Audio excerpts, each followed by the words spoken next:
The mages in Songfay's group raised their staves in fury, and the newly recruited archer took aim at Kingfong. Rage burned in their hearts as they vowed to avenge Songfay. Vanishing into thin air, Kingfong activated his stealth ability, slipping into the shadows.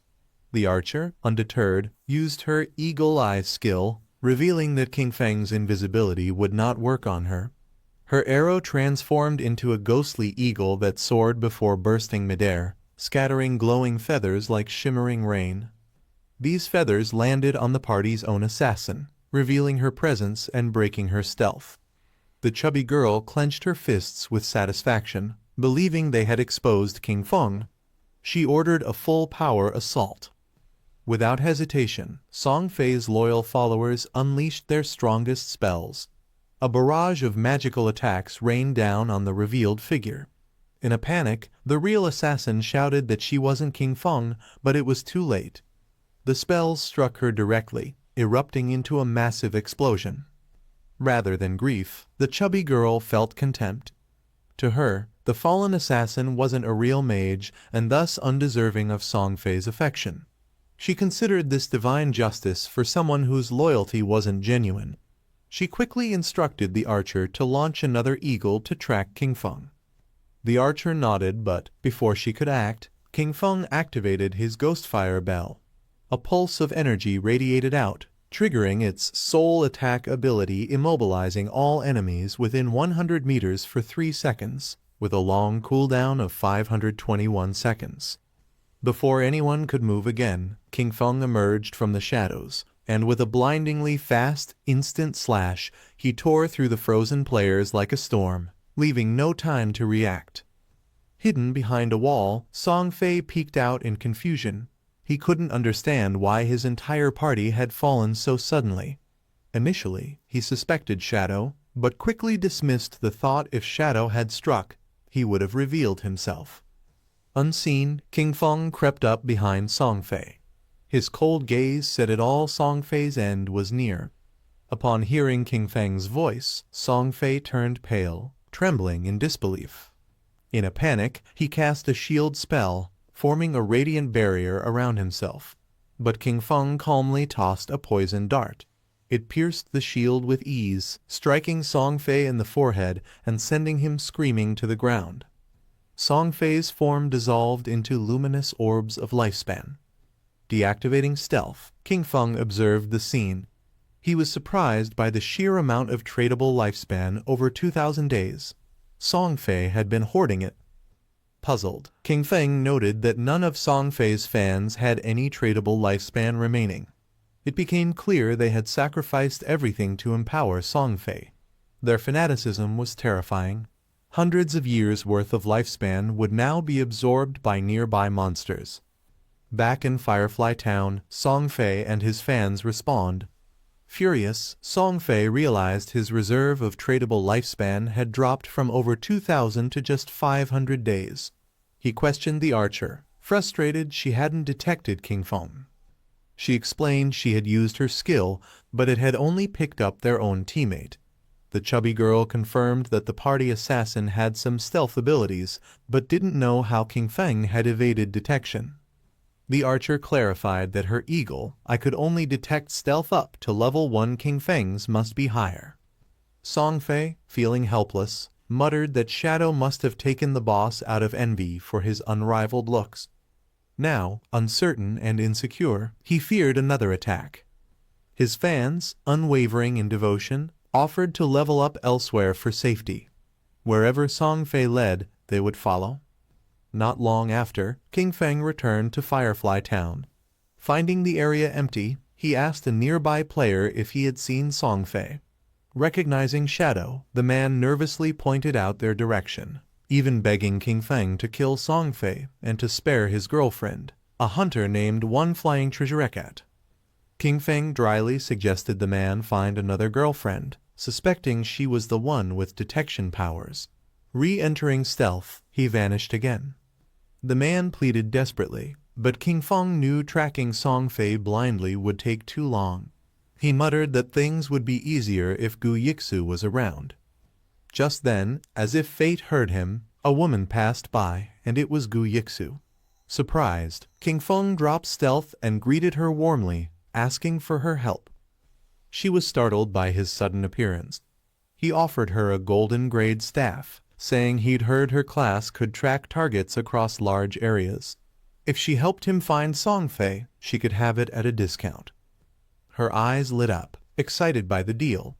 She asked how he knew about her tracking skill she'd never told anyone. He replied with a grin, asking if she had at least 500 days of lifespan. She checked her system window, she had 700. They completed the trade, and Guixu held the staff in awe, practically drooling. Kingfong gently tapped her cheek to snap her out of it, urging her to focus. Blushing, she nodded and began to concentrate. An owl spirit circled above her as she prepared her skill. Curious, she asked if Kingfong wasn't worried she'd just take the staff and leave. He calmly asked if she didn't despise Songfay. Her eyes widened. How did he know? She felt a strange sense of familiarity from him, but couldn't place it. Kingfong smiled and told her to guess. She didn't bother, raising her hand as her owl soared into the sky. In a moment of clarity, her expression changed. She'd spotted something. The owl flew high over the town, and in the distance, nestled between the canyon ridges, Guixu saw them Songfay and his followers. Finally, Yui's white owl spotted Song's location amidst the rocky canyon paths, and she quickly relayed the coordinates to Xiao. But she warned him, not without concern, that Song and his group might move again before he arrived. The owl was fast, but tracking them too long would wear it out. Xiao, focused and swift, reassured her with a calm voice. It would only take a few seconds. Without another word, Fong darted off, running with blinding speed, leaping across stone pillars and tearing through the jagged terrain. But as he advanced, the owl suddenly stopped. That caught his attention. Something was interfering with the tracking. Curious, he halted and observed a nearby tree marked with a strange symbol. Deciding to investigate, he called Yui again, and she redirected the owl to search the surroundings. The birds soon found 2 more trees etched with identical markings, one 100 meters ahead, another 100 meters to the left. Xiao approached each tree, brushing his fingers over the bark with caution. As soon as all 3 symbols received a touch of lifespan energy, a pulse of light surged between them. The ground at their center began to glow, and moments later an emerald-grade treasure chest materialized in a radiant golden aura. Fong froze in awe. A divine blessing, right here in a starter zone like Firefly Town. He could hardly believe it. These blessings from ancient gods were rare and unpredictable, able to appear anywhere in the Forsaken Lands. Some summoned monsters, some released plagues of creatures, and others like this held unimaginable treasures. Yui, who was still observing through her owl, was just as stunned. That emerald chest was worth at least 1,000 days of tradable lifespan, over 10 million real-world credits. Xiao was impressed by her quick math. In his past life, lifespan sold for 10,000 a year at launch, but by day 2, the value had skyrocketed to 50,000. Yui, still curious, began recording the symbols for future reference. A clever glint danced in her eye. Who knew what she could uncover with her tracking class? Meanwhile, Xiao opened the chest. Inside was a skill book glowing with malice, Curse of the Blossoms, and Emerald Tier ability. With it, cursed flowers could bloom from an enemy's corpse, draining their tradable lifespan to 0. The skill had no cooldown. Its only requirement was use within 15 seconds of the target's death. Fong remembered this wicked spell from his past life. With it, every kill became an opportunity. If he struck down Song again, guarded the corpse for just moments, he could rob him of everything. A dark smile crept across his face. This time, Song wouldn't just die, he would be emptied. As Xiao sprinted toward his prey, the scene shifted. In a distant canyon, Song's fangirls were fighting a boss, pouring damage into the beast while their idol waited in the back for the final hit. Song was smug, confident that Shadow wouldn't follow them this far. After all, Shadow had already stolen a silver tier boss and humiliated him twice. That should have been enough. He was wrong. Just as the boss weakened, the chubby girl pointed to another ridge where a separate party was battling another boss. Song, with the grace of a serpent, manipulated his fans again. He claimed the rival group was a fan guild of another idol, one trying to outshine him. The girls' expressions twisted in rage. No one would surpass their beloved Song. Without hesitation, they descended upon the unsuspecting group. The enemy team, thinking they'd gained allies, welcomed them. But before the words of peace could leave their lips, the chubby mage brought her staff down with brutal force, flattening the leader in one strike. The rest of the team stared in disbelief as Song's fangirls turned on them like wild animals, mumbling incoherently about idols and destiny. One girl tried to question what was happening but was silenced by a wave of magic. In a bizarre flourish, the fanatics began reciting twisted poetry, proclaiming Song's divine arrival. With the enemy party wiped out, the girls stepped aside as their golden prince stepped forward to land the final blow on the boss. Song, still playing the innocent, thanked them all with fake sincerity, spinning lies about nearly being ambushed and praising their heroism. His words made them blush and giggle. They were completely lost in his delusion. But the show was over. As the camera pulled back, a lone shadow emerged at the edge of the canyon. Song sensed something was wrong. A chill ran down his spine. He turned too late. Fong's blade cleaved through the air like a flash of divine judgment. Instant slash. Song's head flew clean off and his body collapsed. But this time, Shadow didn't walk away. He knelt beside the corpse and invoked Curse of the Blossoms. A massive red flower sprouted from Song's chest, its petals pooling as they drank the tradable lifespan from the brat's body. The fangirls stared, dumbfounded, unable to comprehend what they were seeing. As the scene shifted, Song reappeared at the portal of Firefly Town, dazed and frustrated, still unable to comprehend why Shadow kept targeting him so relentlessly. In his twisted rationale, he convinced himself that it had to be jealousy. Perhaps Shadow was bitter over the crowd of fangirls constantly surrounding him. Or maybe one of those girls was someone Shadow liked.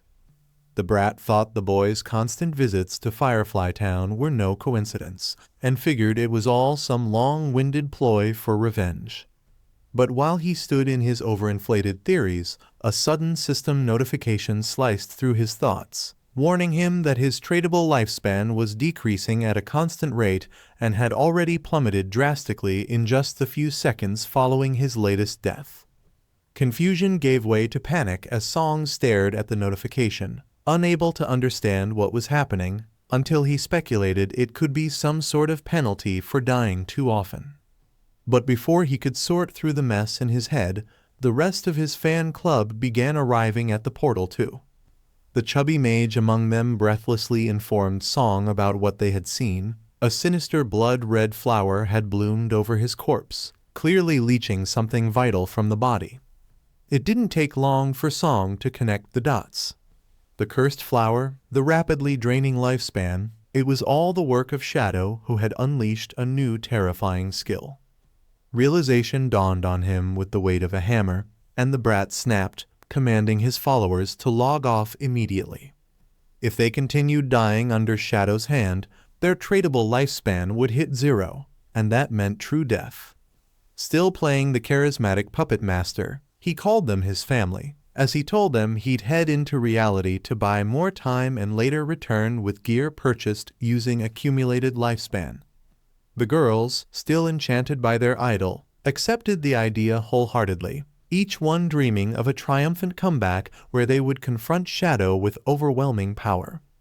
Even as Song's digital presence vanished from the game, his face twisted in bitter frustration. He refused to accept this as defeat. After grinding for 2.5 years to build his current fame and resources, he couldn't believe that some nameless nobody could threaten it all. In his world, money crushed everything. He just needed time. Meanwhile, back on the battlefield, blood-red blossoms bloomed across the ground, each one rooted to a corpse, silently siphoning the tradable lifespan out of Song's fanatics. Due to Shadow's ruthless spree, his Slayer tier had risen to level 4, causing a brutal 96.8% loss of tradable lifespan upon death. But Shadow didn't care. He estimated that this ambush had earned him another 1,000 days of life, a reward rightfully stolen from Songfay and his delusional crew, who had clearly slain plenty of monsters before becoming fertilizer themselves. Yet the feast didn't last. The flowers gradually dimmed, and the flow of energy ceased. Shadow realized then that the players had all logged off to escape the effect. Above him, the white owl continued to circle silently. Yu had seen everything, and even she was shaken by the overwhelming display of power. To witness the true might of the top-ranked player was something else entirely. When Shadow turned toward her and asked whether Song had truly logged off, the girl confirmed it with a nod, explaining that the entire group had vanished to buy time. Shadow calmly instructed her to keep watching, and to notify him the moment Song dared to return. When she asked if her task was done, Shadow told her to wait a little longer. He just acquired a golden tier priest class skill, Sword of Divine Judgment, and her eyes practically lit up at the mention. She wanted it badly. Seeing this, Shadow offered to trade it to her for 500 days of lifespan, but added that he was willing to sell it at half the price if she accepted one condition. At first the girl narrowed her eyes and snapped that she wasn't about to sell her body, which made even Shadow flinch, as he quickly clarified that she was really overthinking it. All he wanted was for her to join his team as their long-term healer.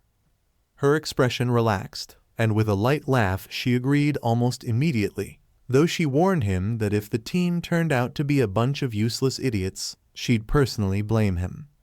Shadow assured her they were far from shabby and decided to contact them right away. The perspective then shifted to another part of the Forsaken Lands, where Wang Mang stood triumphantly over the twitching corpse of a poisonous monster, finally having slain the thing and grinning in celebration over the XP gain. He called out to Xiao, requesting a heal and an antidote, but the girl remained frozen and flustered, still completely unsure of what to do next. Wang tried to explain once more that Zhao's priest class came with a detoxification skill, but before she could even listen properly, she fired it off at a tree instead of her poisoned teammate. Time slipped through their fingers, and before another word could be said, Wang collapsed onto the ground and died from the lingering venom, his kill rendered meaningless. The rest of the team stood there in stunned silence, anger slowly boiling beneath the surface, each of them staring at Feng's little sister with disbelief. They weren't sure what to do with someone so catastrophically unhelpful. Later, as they stood by the teleportation stone, the team leader grimaced. He knew he had no choice but to replace the healer, but every capable hidden class priest had long since been recruited. Still, they couldn't go on like this. Meanwhile, Xiao remained utterly unaware of her own incompetence, floating in delusions of grandeur as she convinced herself she must be some kind of chosen one, a goddess of this new world. She was convinced that leveling to 4 with no effort was proof that the game was simple and her greatness inevitable. Soon, she thought, she'd be reunited with her glorious brother Song. But just then, Shadow's voice reached Wang Mang with news that made his pulse quicken. A hidden class healer, a white bird priest, had agreed to join them. She was apparently strong in other roles. It was the break the team needed, and the leader didn't hesitate for a second, urging to send her location. Shadow mentioned she was currently in Firefly Town, and though the area wasn't good for grinding, it was better to meet up and move forward as a unit. Wang nodded and prepared to head over, but first he had to deal with the problem child. He turned to Xiao and gently explained that their team needed to relocate to a higher-level zone due to the dense population in Shelltown. He claimed, with well-practiced tact, that her level was simply too low to survive there. But before she could say anything, the entire party sprinted off without her, whooping in relief now that they were finally free from the burden of a healer who couldn't even heal.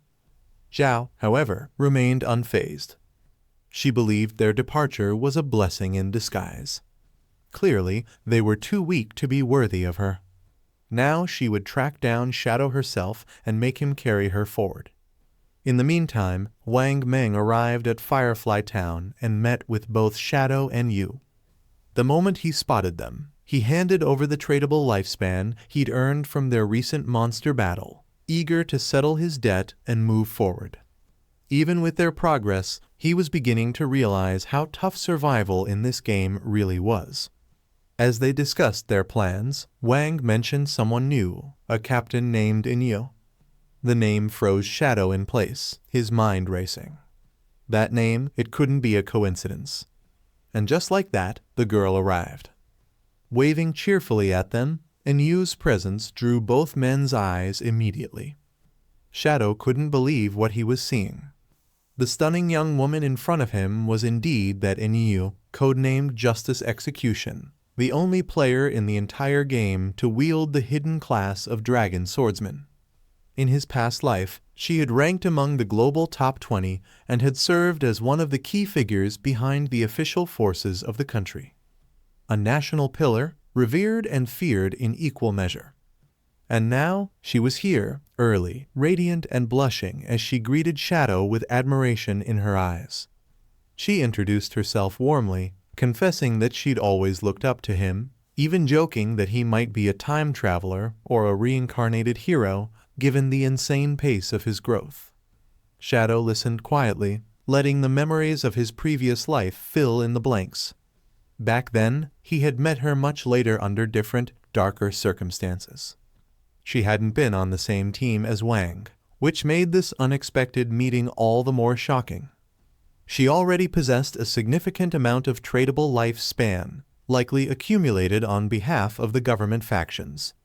And as a dragon swordsman, a class famous for its resilience, she was the perfect vessel for that kind of power. It was a smart, calculated move by the officials, and Shadow respected that. Enyu didn't mince words either. She made it clear that if Shadow had any gear he was willing to part with, she and her people would buy it all. She reminded him, sweetly yet firmly, that she carried the burden of a city's hope on her shoulders. Shadow had no reason to eliminate her, and they both knew it. He agreed easily, stating that he wasn't short-sighted enough to ruin such a mutually beneficial opportunity. A partnership like this could lead to immense gains on both sides. He knew that Inoue might seem cheerful and harmless on the surface, but her mind was sharp and her strategies thunderous. Those who underestimated her quickly learned why she was so feared. As soon as one of the girls from Song's group logged out of the game, she read an article and realized that, according to news released by the officials, the lifespans in the Forsaken game were too real. If it hit 0, the person would meet their end in real life as well. Another member started screaming on the phone, telling the others that before they met their end, they should subscribe to the channel so they could get the latest chapter fastest.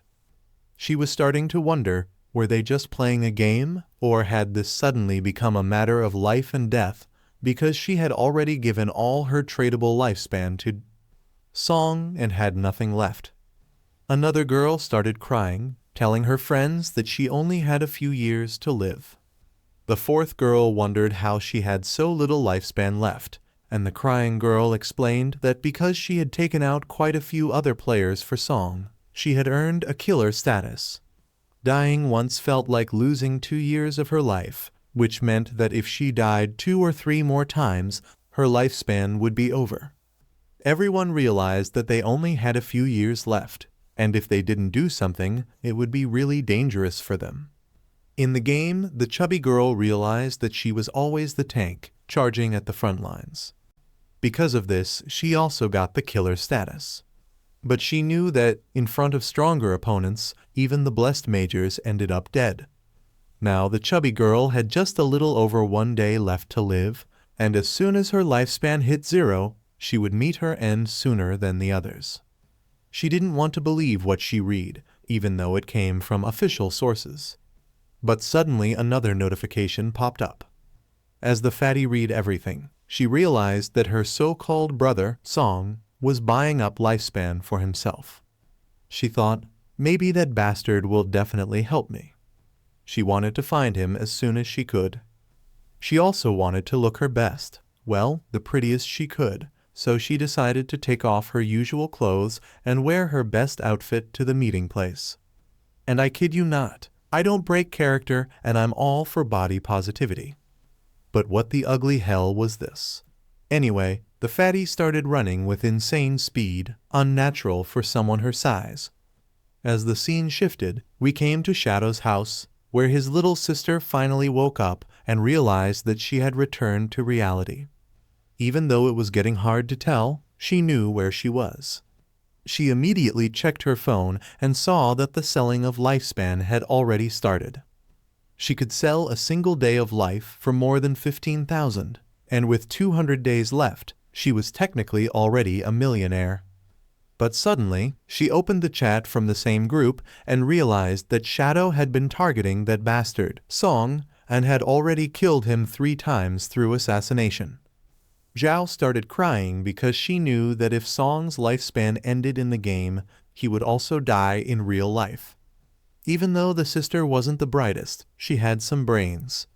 She knew that even if someone had 100 years of non-tradable life after dying 3 or 4 times, they'd only have about 12 or 13 years left in real life. But she still wondered why Shadow wanted to kill Song not once, but 3 times. Judging by the chatter in the group, Shadow had been cornered by dozens, but still took out Song like a pro, wiping out the whole squad of females. It was so terrifying that the girl wondered how someone could be this powerful. But suddenly, the chubby girl started sending messages to the group, telling all the other ladies to gather around so that Song could get more lifespan from them. She announced that all the female fans in the city who wanted to listen to Song should go find him and sell their tradable lifespan to him so that he could live longer and not suffer. The chubby girl announced that Song was at Grand River Square right now, and the exchange rate was 10,000 for 1 day of life. She manipulated the others, saying this was their chance to make infinite money and help their idol at the same time. As soon as the sister heard everything, she couldn't believe that Song was so close. There was no way she could just stand by and let this once-in-a-lifetime chance slip away. She knew she had to go and meet that bastard. Even the sister started running, just like the chubby girl, but this time at least she had the stamina and the proportions to do so. Thanks to other perverts, she had accumulated over 200 days of transferable life. Now she could actually help Song no matter what. As the scene shifted again, we went back inside the game, where we saw Shadow slashing through multiple sea monsters. System notifications popped up, telling him that his 4 core attributes had increased by 2 points, and he had gained 5 free attribute points along with unlocking career advancement. The system congratulated Shadow for being the first player in the city to reach level 10, earning him 7 prestige points and other rewards. Shadow was also the first player in the whole kingdom to reach level 10, earning him 2 more reputation points.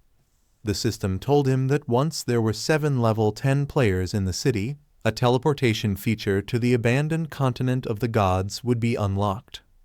As the first global player to hit level 10, Shadow also gained an extra 14 points and triggered a world announcement.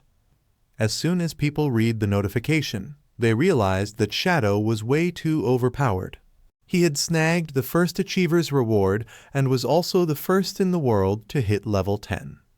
Everyone also knew that Shadow had assassinated the little idol Song multiple times, and no matter what Song did, he couldn't escape. But the players were happy, knowing that Song deserved this beating. Another adventurer couldn't believe Shadow was from the same empire, because, in his team, there was a hidden class blacksmith who was still only level 8 after so much grinding. But for Shadow, it was different. He was already at level 10. The man had 500 million people in his country, but not one could catch up to Shadow. As the scene shifted again, we saw our boy standing by the ocean. The system notified him that he had spent 13 evolution points to upgrade his assassination skill from Platinum to Emerald, boosting damage from 40% to 50%. Now, Shadow was a level 10 assassin with a tradable lifespan of over 7,000 days and a non-tradable lifespan of over 1 billion days. His stats were Strength 39, Constitution 39, Agility 111, Spirit 41, Reputation 47. Shadow knew that the starting town needed 7 level 10 heroes to activate the teleportation array, but besides him, the highest level was only level 7. So they'd have to wait a bit longer. Deciding he had nothing else to do in-game, Shadow logged out to handle things in real life. As he returned to his main body, he activated the system, which asked if he wanted to trade away some of his lifespan to extract abilities into the real world. The system offered 4 stages: profession and level, equipment, skills, bloodline, and finally divinity. The boy chose to extract his profession first. A blue aura surrounded him as the system told him he had consumed 1,000 days of his tradable lifespan and extracted the unique hidden class Shadow. He unlocked passive abilities and all the stats bundled with the trait. Next, he extracted his equipment, trading away another 2,000 days of lifespan, becoming far stronger than any normal person. Then came skill extraction. He knew higher tier skills cost exponentially more lifespan to extract. Even Shadow hadn't expected that the cost was based on the skill's initial tier, not its evolved level. His assassination skill required 900 days of lifespan to extract, but even at the base level it was platinum tier, still extraordinary. After sacrificing 900 days, Shadow extracted multiple skills, including Shadow Assassination and Venomous Dart. Now he had only 1292 days of tradable lifespan left and couldn't extract more for now. But even with this much, he had pulled out a platinum level skill, which was an incredible bargain. Right now his physical strength was twice that of an average person and his agility had soared by 32 points. He had already surpassed human limits. With the ability to go invisible and unleash deadly poison attacks from 14 meters away, there was no doubt he could now take down that bastard Song. As he glanced at his phone, he saw the same article, realizing that Song was aggressively buying up lifespans and planning to settle the score once the game updated. But now Shadow had the brat's location, and it wasn't far. He could dash over in just over 10 minutes. But suddenly his phone vibrated.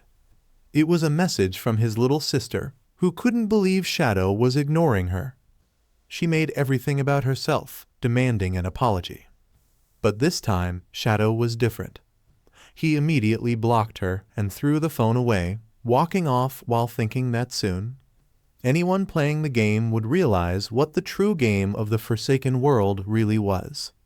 As the scene shifted to the Great Squire, the entire place had turned into a chaotic concert ground, filled with deafening cheers as the crowd roared for Song, the brat who sat smugly on his throne while doing absolutely nothing worthy of their applause. Among the sea of screaming fans was Shadow's own little sister. Her face flushed as she cheered with all her might for the boy she saw as the love of her lost completely among the countless other girls who seemed ready to give up everything for him. And yet Song wasn't even performing. He was simply sitting there, lounging as if the entire world existed to worship him, while beside him sat a girl who leaned in close, smirking as she whispered that she already knew Song had been taken down by Shadow 3 times in that cursed game. But she told him not to worry, assuring him that she had already sent someone to Firefly Town to track the boy in reality, and once Shadow showed up to collect his money, They planned to ambush him and end his life right then and there. Song, with that gleam of arrogance in his eyes, wanted to know exactly how the investigation was proceeding, and the girl with a chuckle explained that their trap was already in motion.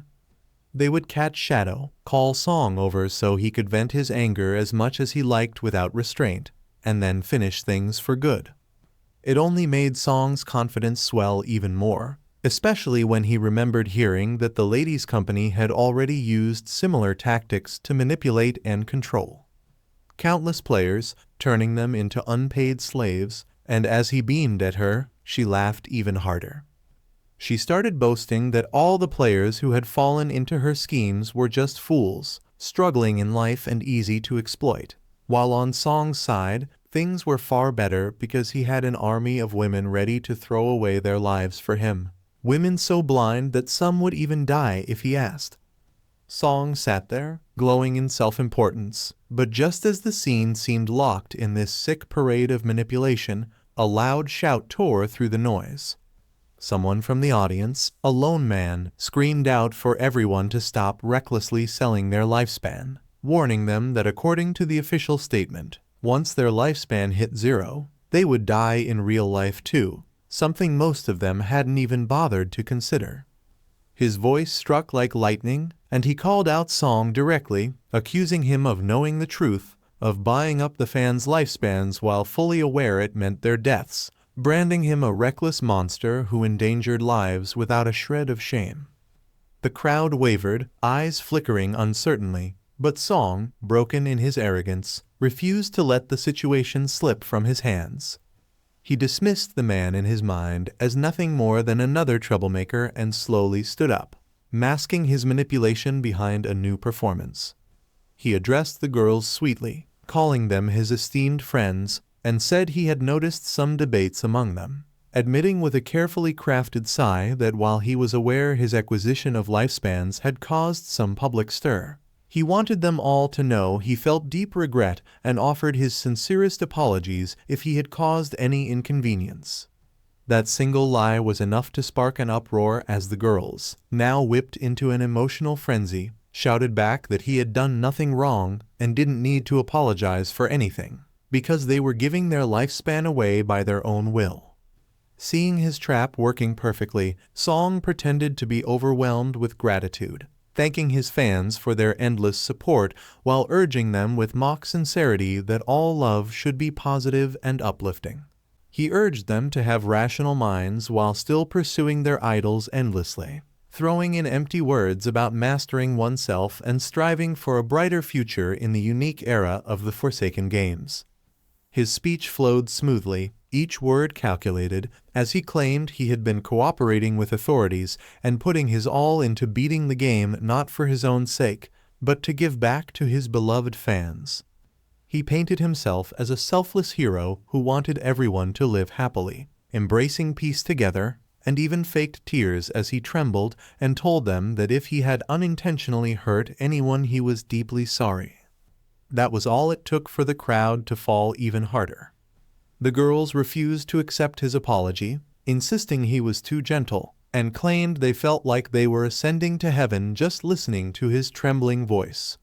Even the so-called ugly girls, their faces twisted in tear-streaked devotion, turned on the man who had dared to expose Song, screaming that he was just a savage seeking attention. And if things weren't already sick enough, the chubby girl burst onto the scene, stomping her way onto the stage in her hideous suit, her mere presence making it painful to watch.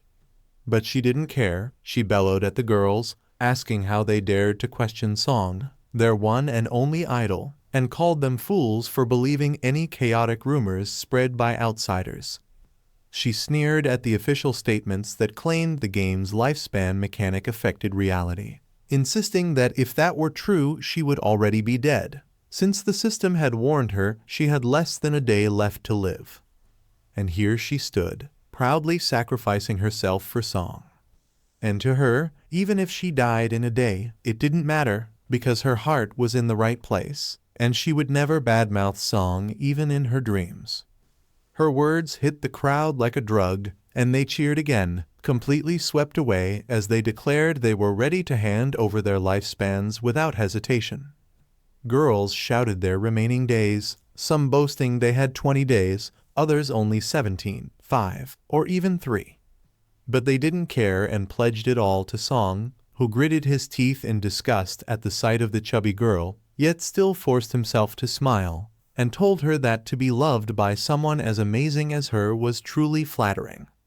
As long as the love went deep, he claimed, he was ready to embrace every single ounce of lifespan they gave him, even as the girl herself melted in tears, ready to embrace her final moments. But before this grotesque love fist could reach its next sickening peak, a sudden blue light shimmered through the skis, and in a flash it pierced straight through Song's head. Blood and black matter exploded everywhere, and the whole audience froze in shock, unable to process what had just happened. The chubby girl, her face now splattered with gore, let out a high-pitched scream, her mind breaking as she watched her precious Song lying there with his skull blown open.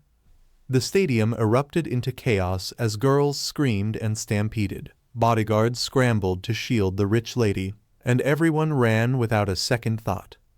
The woman, pale with terror, knew exactly what was happening. She had seen it before. When Song's corpse hit the ground, a glowing hill of lifespans appeared around him, shimmering for a brief moment before vanishing into thin air, snatched away by someone unseen. And as her sharp eyes flicked through the panic, realization struck her like a hammer. Only Shadow could have used such an assassination skill. Only he could move so fast and strike with such precision. But before she could even voice her fear, before she could tell her guards who the killer was, another flash of blue light tore through her skull, splitting her open just like Song. Down below, unseen by any, Shadow stood cloaked in blue aura, his form invisible as he silently activated his assassination skill again and again, erasing every enemy that crossed his sight without mercy. As the scene shifted to the night, we see that the sister was not able to believe that the idol Song had met his tragic end at the Grand River Square, and the chubby, ugly girl, who was the brat's perverted fan, had donated her entire Forsaken Game lifespan, collapsing lifelessly before Song's body. The police investigation revealed that Song died due to supernatural powers, which should not be possible according to her. She was still not able to believe it. Just yesterday, she had gone to see Brother Song's concert, and now he was already having a funeral. The report said that the assassin who killed Song used throwing knives and was invisible, so the girl realized that this must be the power of the God-forsaken game. Meanwhile, another one of her friends asked if she also thought that maybe it was Shadow who killed Song as he was getting in his way, and the girl had also heard that Shadow took out Song 3 times in the game already, so it was not impossible.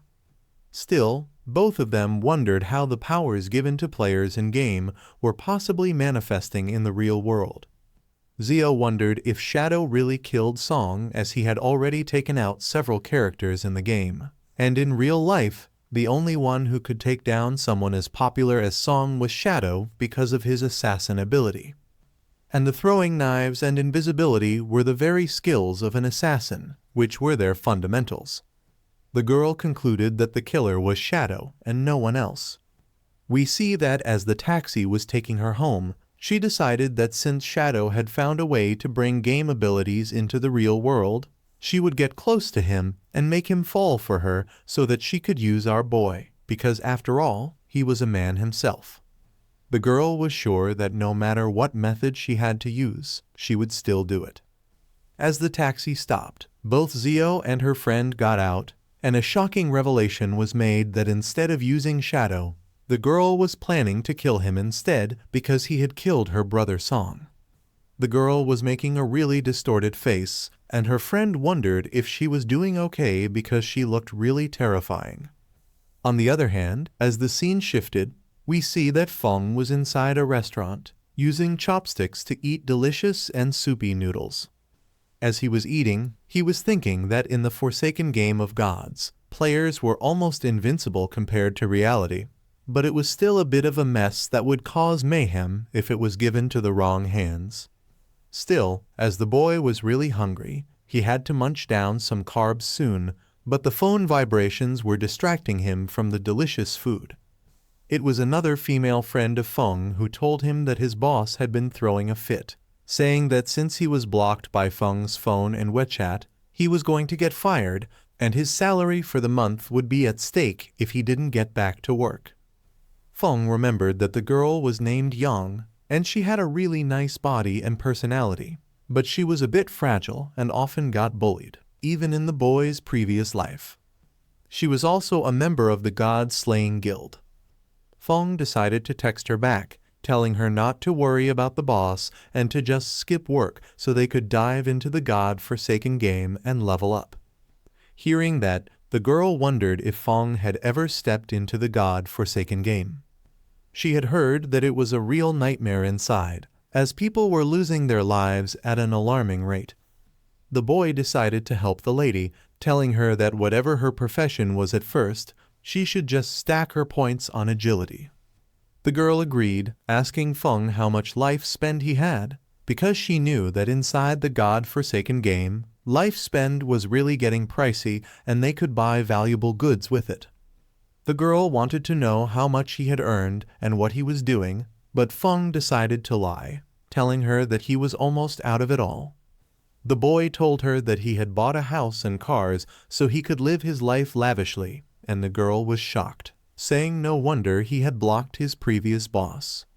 But as Fong remembered, he realized that the fat boss was just a psychopath. The real trouble was his boss, as she was the daughter of the chairman of the Quinn Group. Feng's previous company was part of the Quinn Group, and the young lady spent her days doing nothing but targeting men. She was also involved in doing multiple dirty things with 6 middle-aged men as they checked into a hotel, and she had also gone out with 3 African-American guys for a joyride when it was time. Fong wanted to stay as far away from her as he could because she had local power in her hands by being the daughter of the chairman.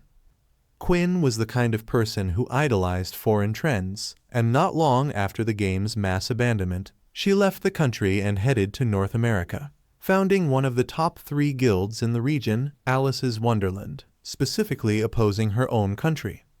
Even in the boy's past life, she had brought endless trouble to both his country and the God-Slaying Guild. The boy knew that he needed to figure out a way to take care of her before she left for abroad. Otherwise, once she set foot in North America, dealing with her would become a whole different ballgame. The boy knew that if Quinn were to die, the Alice in Wonderland Guild would never even exist, because it was rumored that the multifaceted founders of the guild were all entangled with Quinn, fulfilling her twisted desires and fetishes as long as she wanted. So as soon as Quinn herself died, the founders would also naturally lose their connection, and just like that, the guild would fade away. But as soon as Yang put down the phone, his sister Xiao called Fong, surprised that he was out of the game safe and sound. She was shocked that he had not died. Since her brother was still alive, she just wanted to let him know that she had bought a house with her own money, so he should not come bothering her anymore. But instead of the fearful reaction the girl expected, Fong calmly told her that he wouldn't do so and wouldn't even call her again. This surprised the girl as she started blabbering in astonishment, telling her brother that from now on, he should not bother with her and not try to find out where she lived. But as the girl kept rambling, our boy told her that if she had nothing fruitful to say, he was hanging up. At last, the girl angrily told him that she was cutting all ties with him. But as calm as ever, Fong simply ended the call without saying anything and put the phone in his pocket. He decided to head back into the game and level up some more, as it wouldn't be long before someone reached level 10, and once that happened, the ability to extract powers into reality would be known to everyone. Feng was sure that when that time came, the world would know no peace again. As the scene shifted, we entered the godforsaken game, where one of Ziyu's friends could not believe that she had really cut ties with her brother. She was shocked by Ziyu's dumb behavior and told her to just apologize to him because he seemed genuinely furious this time. But Ziyu, as dumb as expected, was not ready to apologize even when it was her mistake. Instead, she told her friend that she had sold her lifespan to the Quinn Corporation for a whopping 2 million. Now the girl had a plan. She had already bought a house and wanted her friend to live with her. She decided to meet with Shadow soon. They would use him to level up. But suddenly a middle-aged man called out to Ziyu, giving her the assassin skill book she wanted. Even though he appeared middle-aged in-game, in reality, he was just a boy who wanted Ziyu not to forget her promise and do what they had discussed. Ziyu gave a frustrated smile, telling the boy that he would get to indulge in his little perverted acts once she achieved her goals. But deep inside, she knew that once she met Shadow, she wouldn't have to care about anyone else. Ziyu immediately called the guild leader Wang, telling him she had an assassin skill book, a control skill, and asked him to check if Shadow wanted it, ready to give it to him no matter what. Deep inside, the girl was laughing a devilish laugh, thinking that the foolish man actually had some worth after all, having managed to snag such an awesome skill book. This book would be the red thread tying Ziyu to Shadow. She would close in on him, quietly stay by his side, heal his wounds, and slay his enemies so they could level up together. She thought she would make Shadow become dependent on her help, and that he would gradually learn to trust her and treat her like his other half. But when Ziyu became strong enough and Shadow no longer held any value to her, she would kill him from behind to avenge Song. As the scene shifted, we came to a desert area inside the game where Shadow teleported and turned invisible, searching for bosses to slay. But suddenly he heard some noises. When he turned around, he realized that the boss he encountered was no ordinary one. A multi-handed monster resembling an arachnid stood before him. Shadow decided to first strategize and survive while the monster dealt heavy damage to another tank from a guild. But even the tank wasn't capable of withstanding the monster's attacks. His shield broke and he was being utterly defeated. As Shadow came closer, he realized the boss was the Golden Limb Spider, a level 8 golden boss. Shadow remembered that this monster had level 2 stealth detection skill. In other words, against this monster, his invisibility would be completely useless. The golden 8-legged spider started roaring as it waved multiple of its hands, each holding swords. Even though Shadow's invisibility was no longer effective, he was still moving as fast as lightning, attacking instantaneously and landing multiple hits on the spider. Each strike dealt critical damage and shaved off thousands of hit points, causing the spider to scream in pain and agony.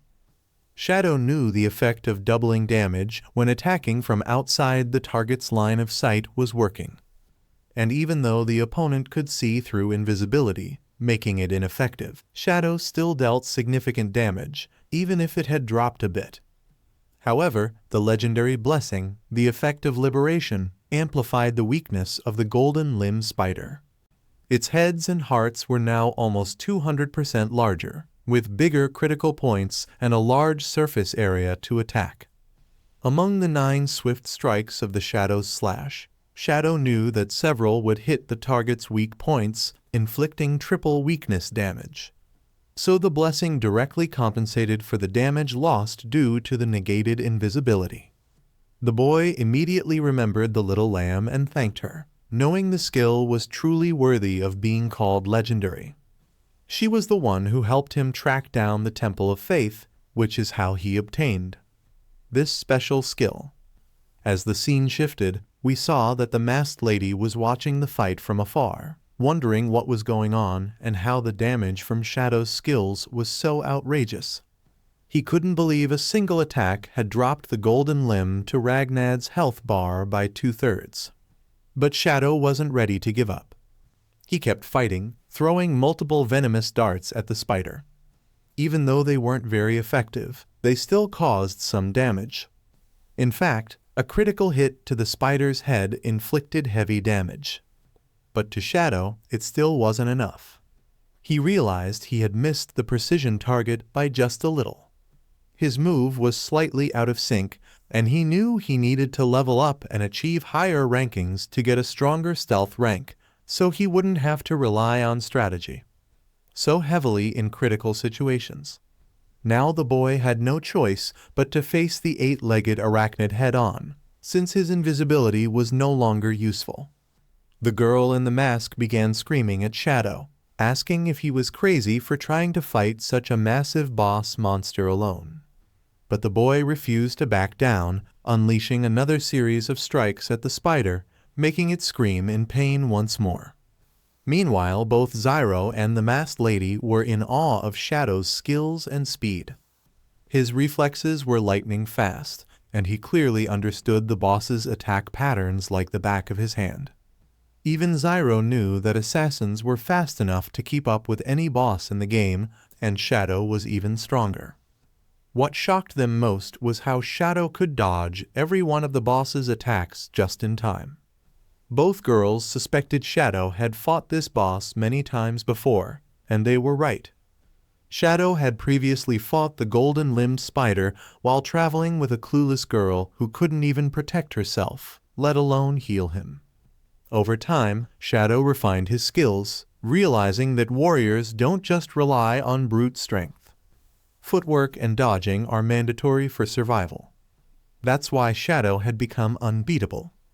Even as an ordinary warrior, he rose to the top of the global elite, and now, with his recent power-ups, things were even more magnificent.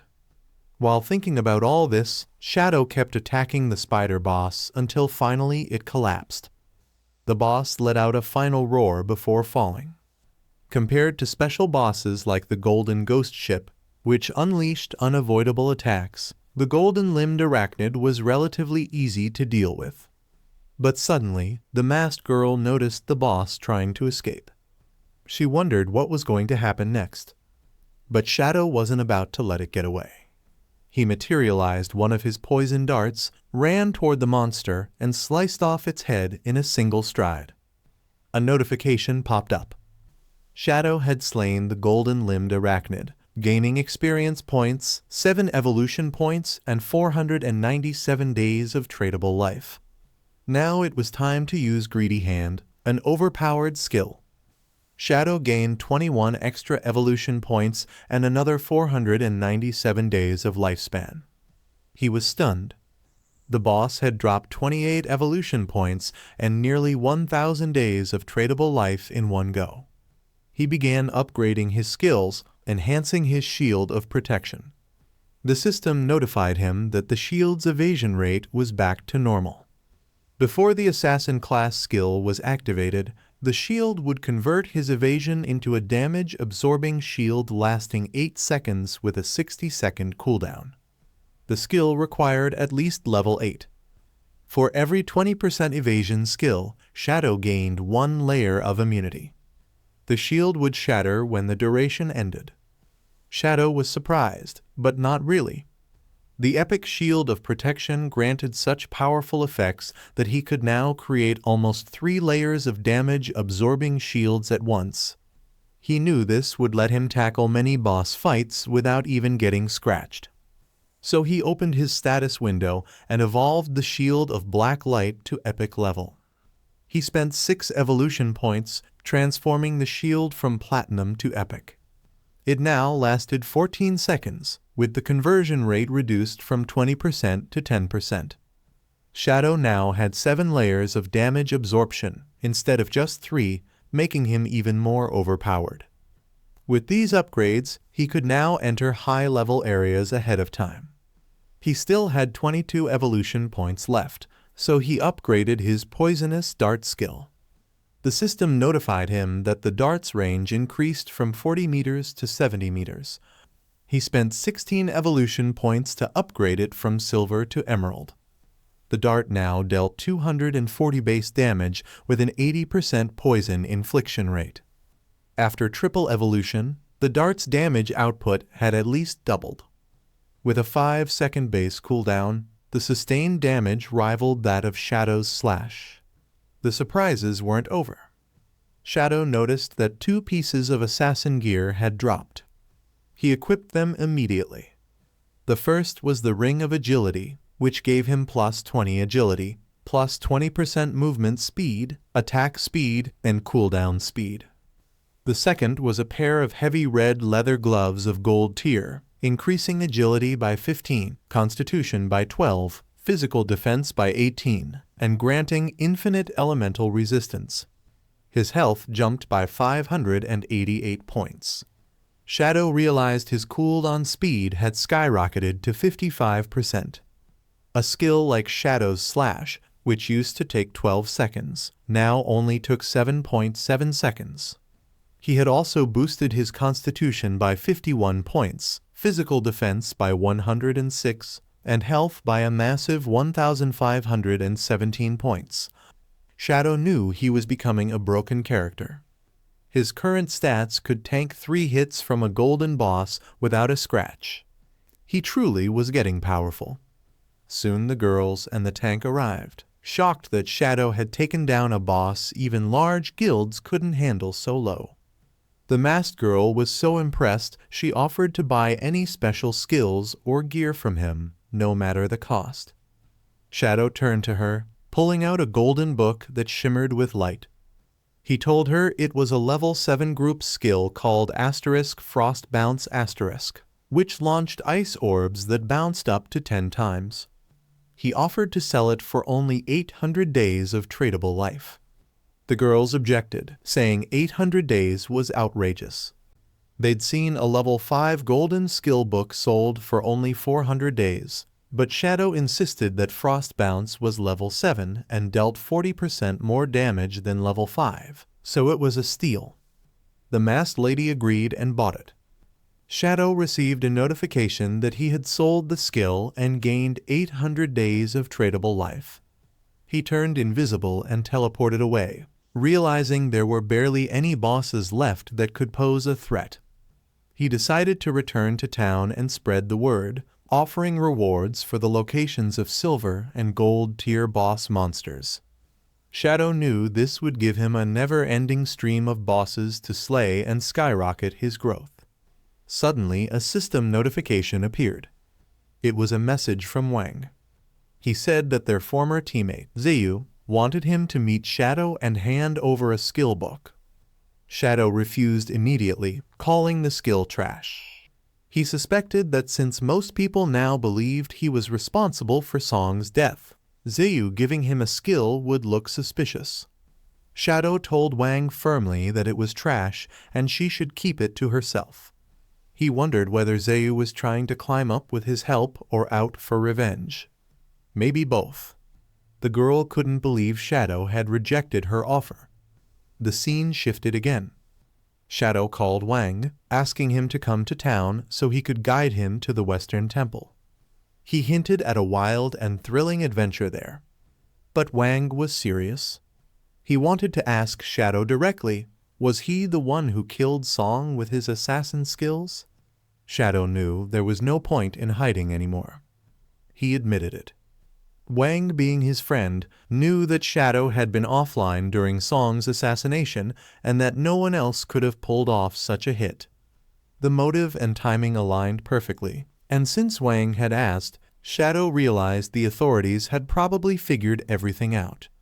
In just 2 more hours, other players would reach level 10, and the truth about ability extraction would be impossible to hide. Shadow knew this was the moment to gauge his country's official response. It would serve as a literal test. As the scene shifted, Shadow entered a large chamber where the military officials had gathered alongside their teams. Yu directly asked Shadow if he admitted to assassinating Song. Without hesitation, Shadow said yes. The woman then explained that they had conducted an investigation and found Shadow to be the prime suspect.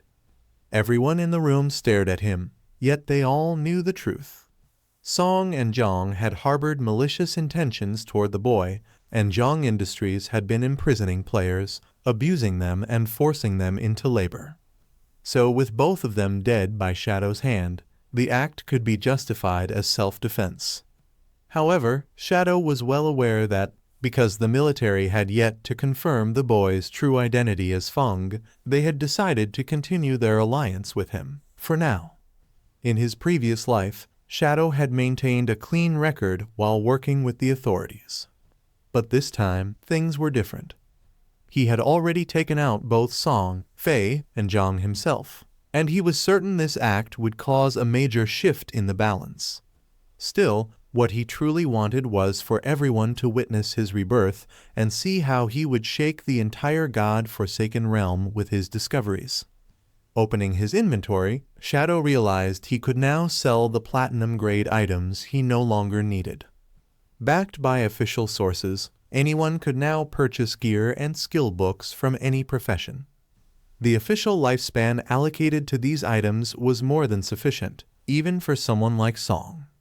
One by one, Shadow dropped various loot items. The crowd was stunned. They were staring at actual platinum-level gear and skill books. He told them that he had slain a high-level boss 10 times to acquire these platinum items, and even took down a golden boss that hadn't been officially announced yet. Skepticism spread at his words. No golden boss takedown had been broadcast. But Shadow explained that he'd stumbled upon a treasure chest thanks to his good luck, and had even obtained an emerald-grade skill book. The young mage from Wang's team confirmed it, stating that she had witnessed Shadow open the emerald chest and saw the amazing items that had dropped. Her name turned out to be Little Snow, though Shadow affectionately referred to her as Little Lamb. Hearing that nickname annoyed the girl. Shadow asked her if she preferred being called Little Blakey instead, but she snapped, demanding he just pick one name and stick with it. Regardless of the banter, everyone now knew they couldn't compare Shadow to any other player. While they struggled to bring down even a single silver boss, Shadow casually opened platinum and emerald chests like they were nothing. Now came the moment to sell.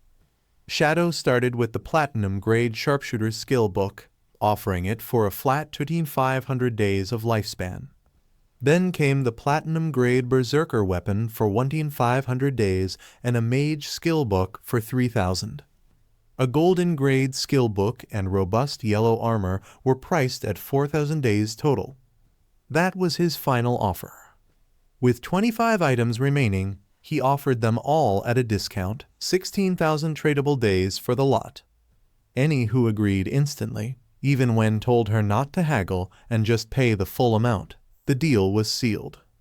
Shadow called the captain the true heroine for making such a great deal, but deep down he knew that once tradable lifespans surpassed 10,000 days, the units switched to years.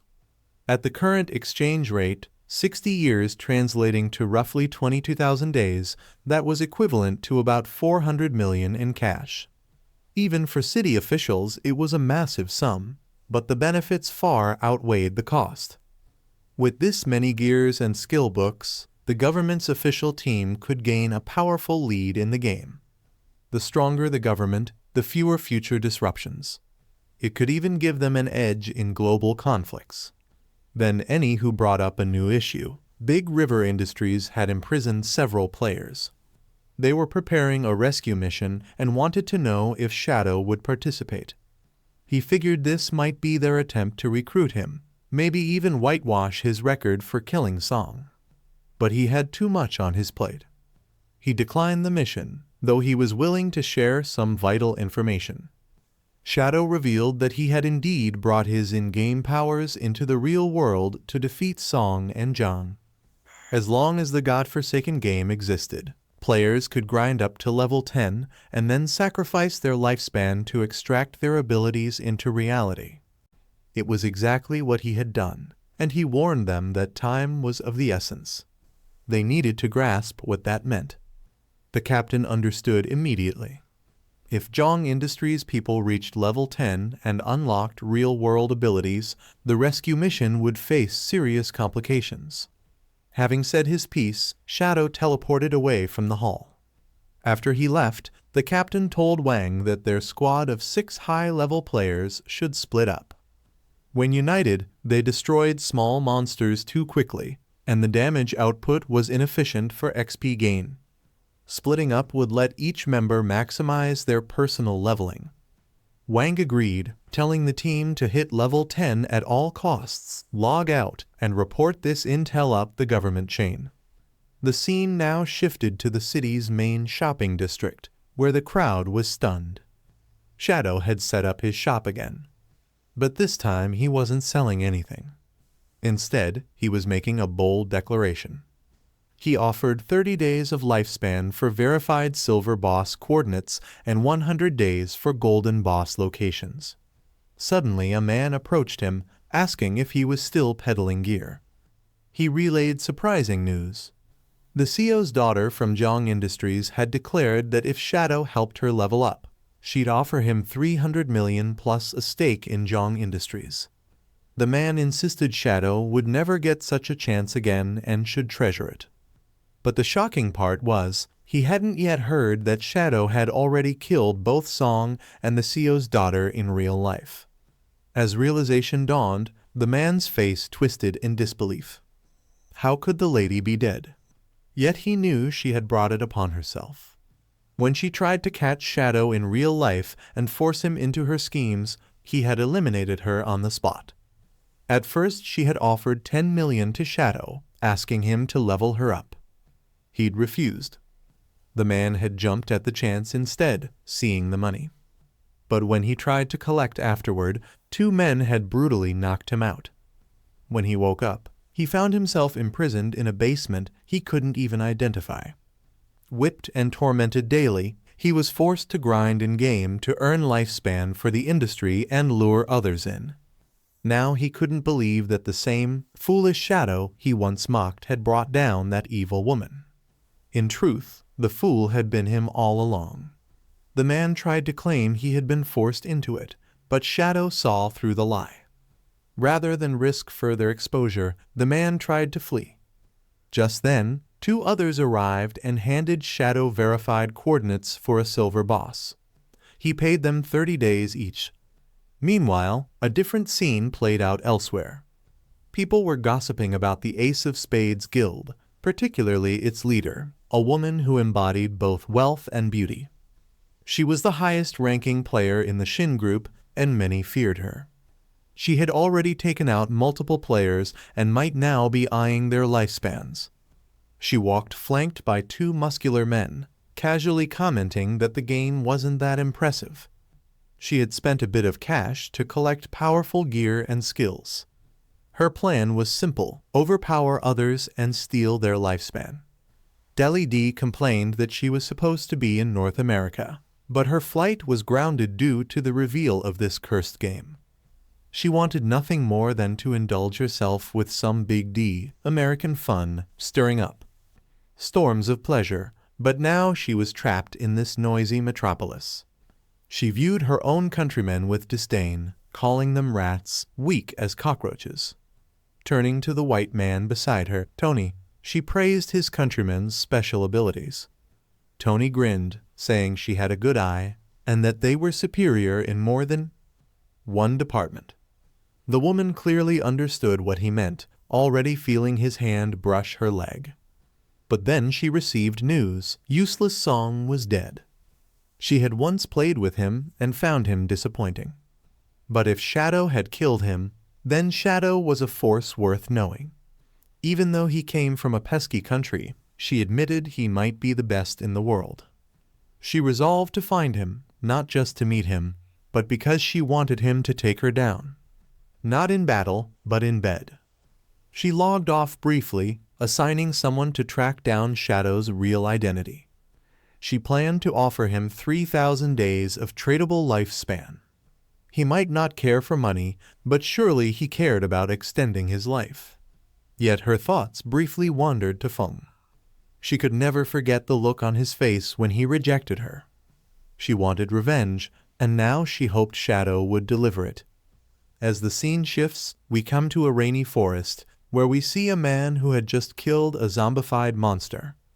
And just when he was on the brink of death, we see Shadow's little sister, Xiao, who healed him.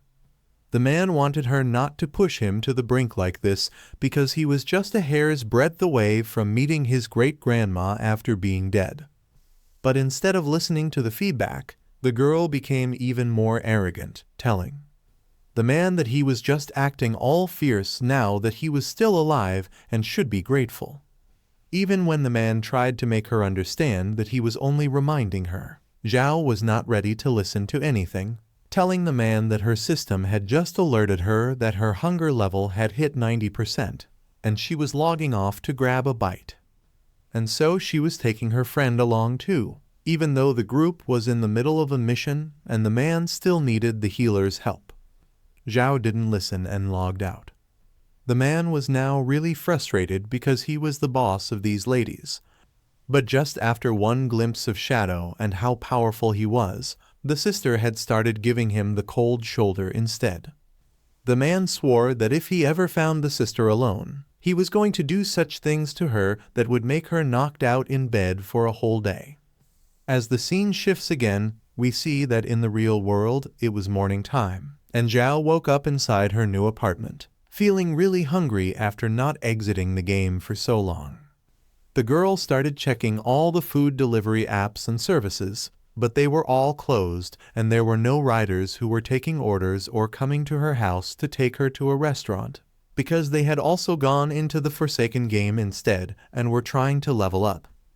The girl immediately remembered how, back home, Fong was always the one who whipped up something delicious without her even saying anything. She didn't even need to lift a finger, nor did she need to think at all. But now she was all alone. Not ready to surrender and apologize, the girl slapped herself 2 times, wondering how hard it could be to make a meal compared to the freedom she was getting. She thought that cooking was just a trivial matter, and she could do it in no time if she tried. And even without Fong, she would definitely be living a much better life. But man, how wrong she really was. As the scene shifts again, we come near a beach where there was a sand den, and inside the den was a giant-looking scorpion who was coming towards our boy. But before the creature could even reach him, Shadow used his assassination skill to break the scorpion's head into 2 halves, clean justice. Then a system notification popped up as Shadow realized that, after slaying 4 silver bosses for over an hour, the overall leveling up efficiency was quite impressive. He had slain 4 silver bosses, and each time he took one down, he got a dazzling 16 evolution points.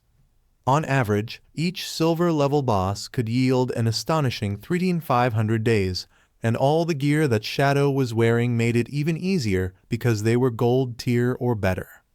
The current cooldown speed had skyrocketed from 55% to a dazzling 75%, and the Shadow, which previously needed 12 seconds, had now transformed into an almost instant cooldown. The power output had also skyrocketed to an incredible level. As there were no platinum level bosses on the outskirts of the safe town, the golden level ones were already the only option.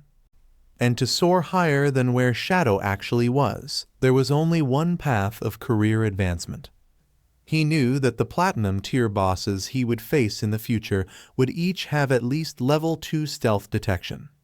So he needed to level up his career and class as soon as possible, getting his stealth to level 3. But he was still over 20,000 experience points short. He knew that only by reaching level 3 or higher in the spell could he minimize the chances of unexpected surprises when facing a platinum level boss. After all, in Shadow's past life, defeating a platinum level boss required a perfectly synchronized team of 20 people working together like a well-oiled machine. But now, things were different. Shadow decided to head back to town and make some connections so that he could resell the items he got from grinding, as he wanted to stay ahead of everyone no matter what. Soloing the platinum level boss for the first kill was actually his main goal for now. And as Shadow again sold his gear, he earned a tradable lifespan of 105 years. Behind him was a man who was happy that Shadow had sold his gear to him. With that, our boy was close to 40,000 days of tradable life and had extracted quite a few great deals. But suddenly a man from Justice called out to Shadow, telling him that he had a hit list and Justice wanted Shadow to do some sneaky work. He had to go into the real world and take someone out, but the reward would be more than worth it. At first, Shadow ignored the man, but he was not ready to give up. Coming up ahead of him once again, the man told him that he needed to take care of someone called Fong, who was just an ordinary person. Since Shadow had already killed Song, the man thought that killing Fong would also be a piece of cake for him, and Justice considered it free money lying around. But Shadow was shocked, wondering why someone would want to kill Fong. At first he asked the man if Fong had crossed him, and now he wanted to take him down. But the man was only there on behalf of someone else, telling Shadow that after completing the work he was going to give the boy 3,000 days of tradable life. Hearing that, Shadow was stunned, wondering why there was a bounty of 3,000 days on Fong's head and who had the resources to offer it. As far as he could remember, he had not offended anyone in the real world yet, and from all the players he knew, he realized that the real person behind it must be someone else entirely. In his previous life, he had his share of conflicts with others, but that was during the late stages of the God-forsaken game. Getting targeted this early must be due to some old grudge from before the Forsaken game descended. It had to be someone who held a serious grudge against our boy to offer such a high price. And now the boy realized who was behind this. The only woman who had the motive and the means to hire someone to kill Fong was none other than the lady from the Shin group. However, with the financial might of the group, if she truly wanted Fong dead, then she could have taken him out long before the God-forsaken game even arrived. So Shadow knew the deal must have some hidden motive. Now the boy realized that maybe the lady's primary goal was to make an acquaintance with Shadow, and as for getting rid of Fong, that was just a side task, because previously Fong had turned her down due to her characterless nature. Shadow almost laughed, realizing that even when he had not gone looking for her, she had already found him. The boy decided to take the job, but gave a condition to the man. He needed half the payment up front, and when the task was done, it should be his call. The man was flustered by this sudden demand, telling Shadow that he needed to check with his higher-ups first.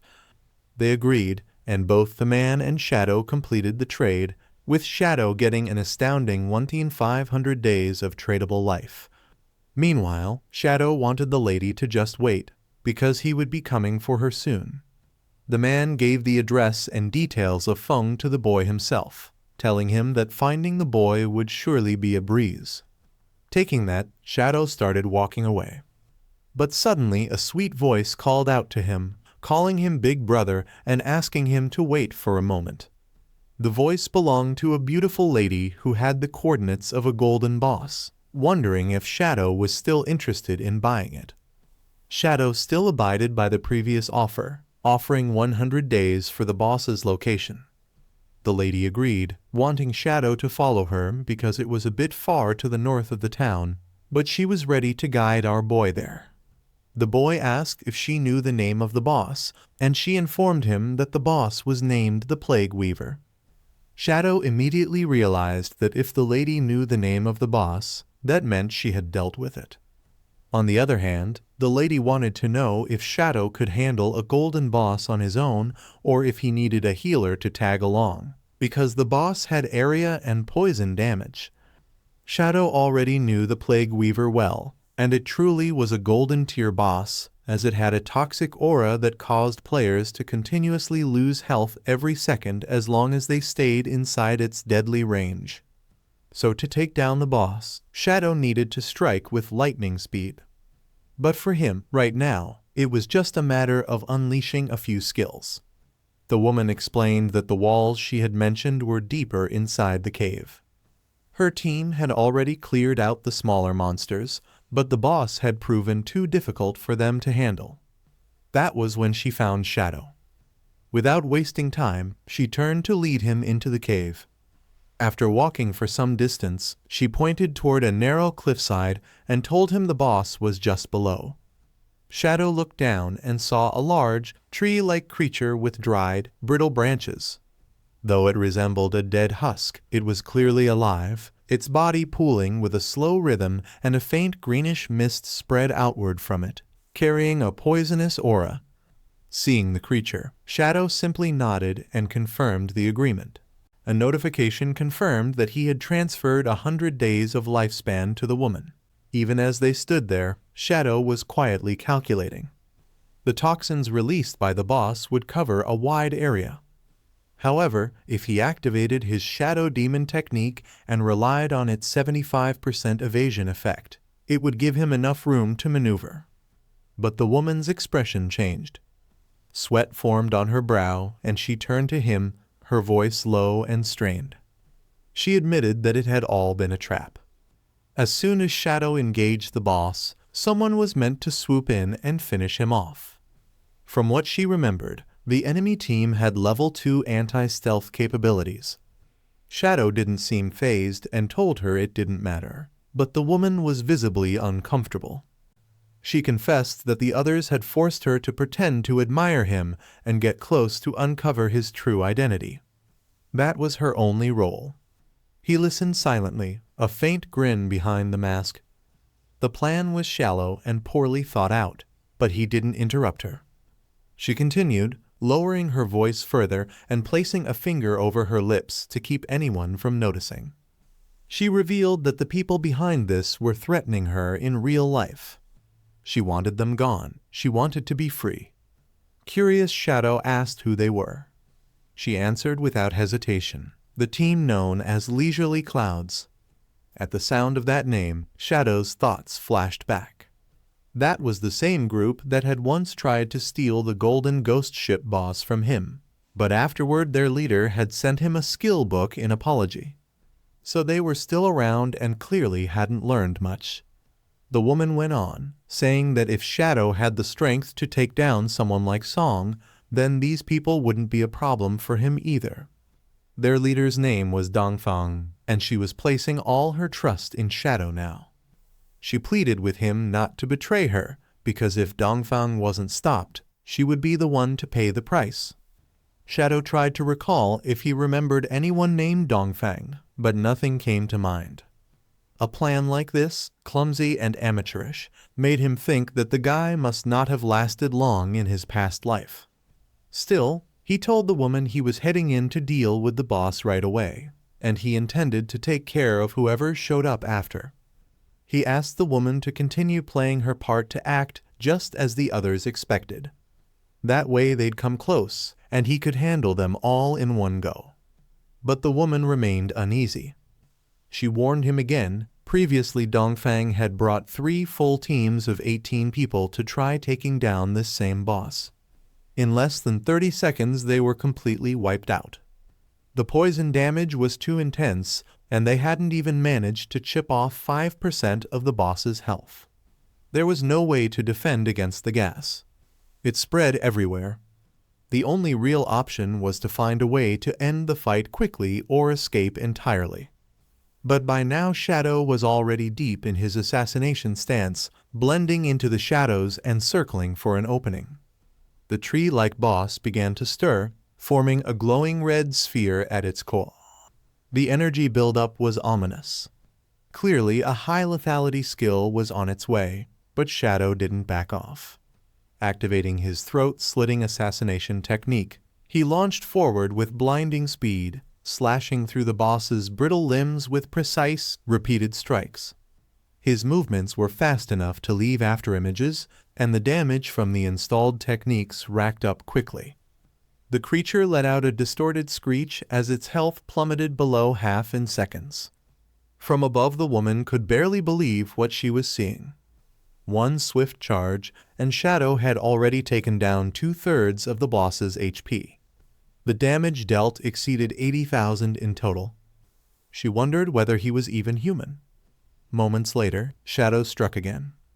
With just one more combination of attacks, the boss crumbled like a dead tree finally cut for lumber.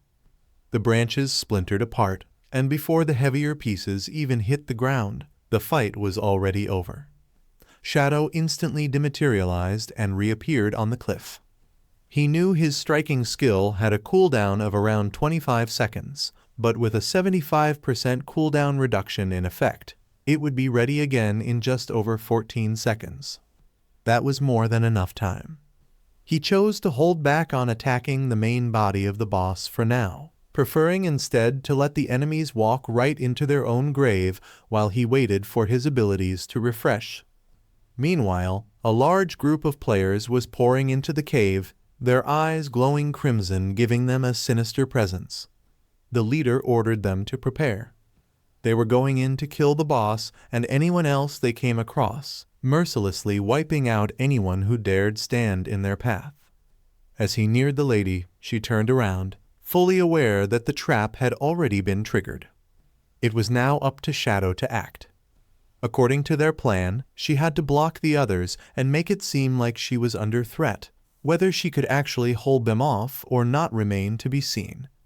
Xiao hadn't expected much from her, at most a few seconds of delay. But then, to his surprise, the woman summoned a golden shield right in front of her, instantly halting the charging group. The moment he saw it, Xiao understood. That was no ordinary item. It was a golden elite shield, a defense tool of absurd durability in the early game. He guessed she must have received it as a divine reward from some ancient god, likely during an encounter involving a golden treasure chest in the wilderness. But it didn't matter anymore. Now it was his turn. He launched himself forward and activated Shadow Slash, sweeping through the crowd with precision and lethal speed. The skill wasn't just flashy, it was brutal. Anyone who had come close enough to try their luck was sliced down in an instant. Their bodies collapsed before they could even cry out. But Xiao wasn't finished. He unleashed the crimson flower of life absorption, and soon eerie red blossoms sprouted from the corpses, drawing out every remaining shred of life essence from the fallen. The lady stood frozen, both in awe and in terror. What she was seeing went far beyond her expectations. A single skill had massacred the entire group, and now their bodies were infested with grotesque crimson flowers feeding off them. She quietly thanked the gods that she hadn't followed Dongfang's instructions to the if she had, she'd be lying among the dead. Now seeing an opportunity, she proposed an alliance. She offered to share the real-world location of the Dongfang clan, suggesting that they could be hunted down directly. Xiao found the proposal tempting and agreed, realizing this was a useful lead. The woman, clearly relieved, tried to seal the deal with more than words. She cupped her chest with both hands, speaking in a sultry tone, promising special services and claiming that her throat was especially tight. Xiao didn't even glance her way. His attention had already shifted. He turned back toward the boss and moved toward it with quiet determination. With a single, decisive strike, he ended it. The towering tree-like creature that had once radiated poisonous energy was torn apart. It crumbled like old, dry wood chopped for firewood, unable to even resist. The system quietly tallied the results. Xiao had defeated the Plague Wielder, a level 10 gold tier boss. The rewards were generous: experience points, evolution points, and a massive bonus of 555 days worth of tradable lifespan. He immediately noticed how much more valuable this was compared to draining regular players. Running around, gathering mobs, and wiping out groups might be satisfying, but nothing beat the clean efficiency of a boss kill. Before absorbing the loot, he glanced over his shoulder to see if the woman had left. She was still there, but quickly gave a small smile, claiming she was already on her way out and telling him not to worry.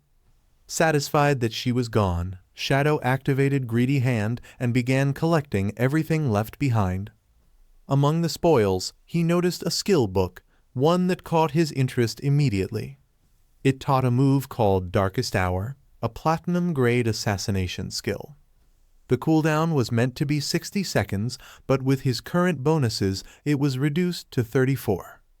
The technique unleashed a dark radiance from his blade, blinding every enemy within 20 meters.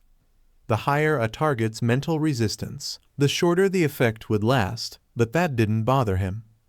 A second or two was all he needed. This was perfect. He would no longer need to rely on positioning alone. As long as he blinded his targets, he could double his damage output. Even if they were high-level bosses with hidden attributes, it wouldn't matter. His efficiency wouldn't drop, and more importantly, they wouldn't see death coming until it was too late. The boy obtained a new weapon. It had an attack power of 216, increased his agility by 42, and added a 0.3 multiplier to attacks aimed at weak points. The weapon also had a unique effect.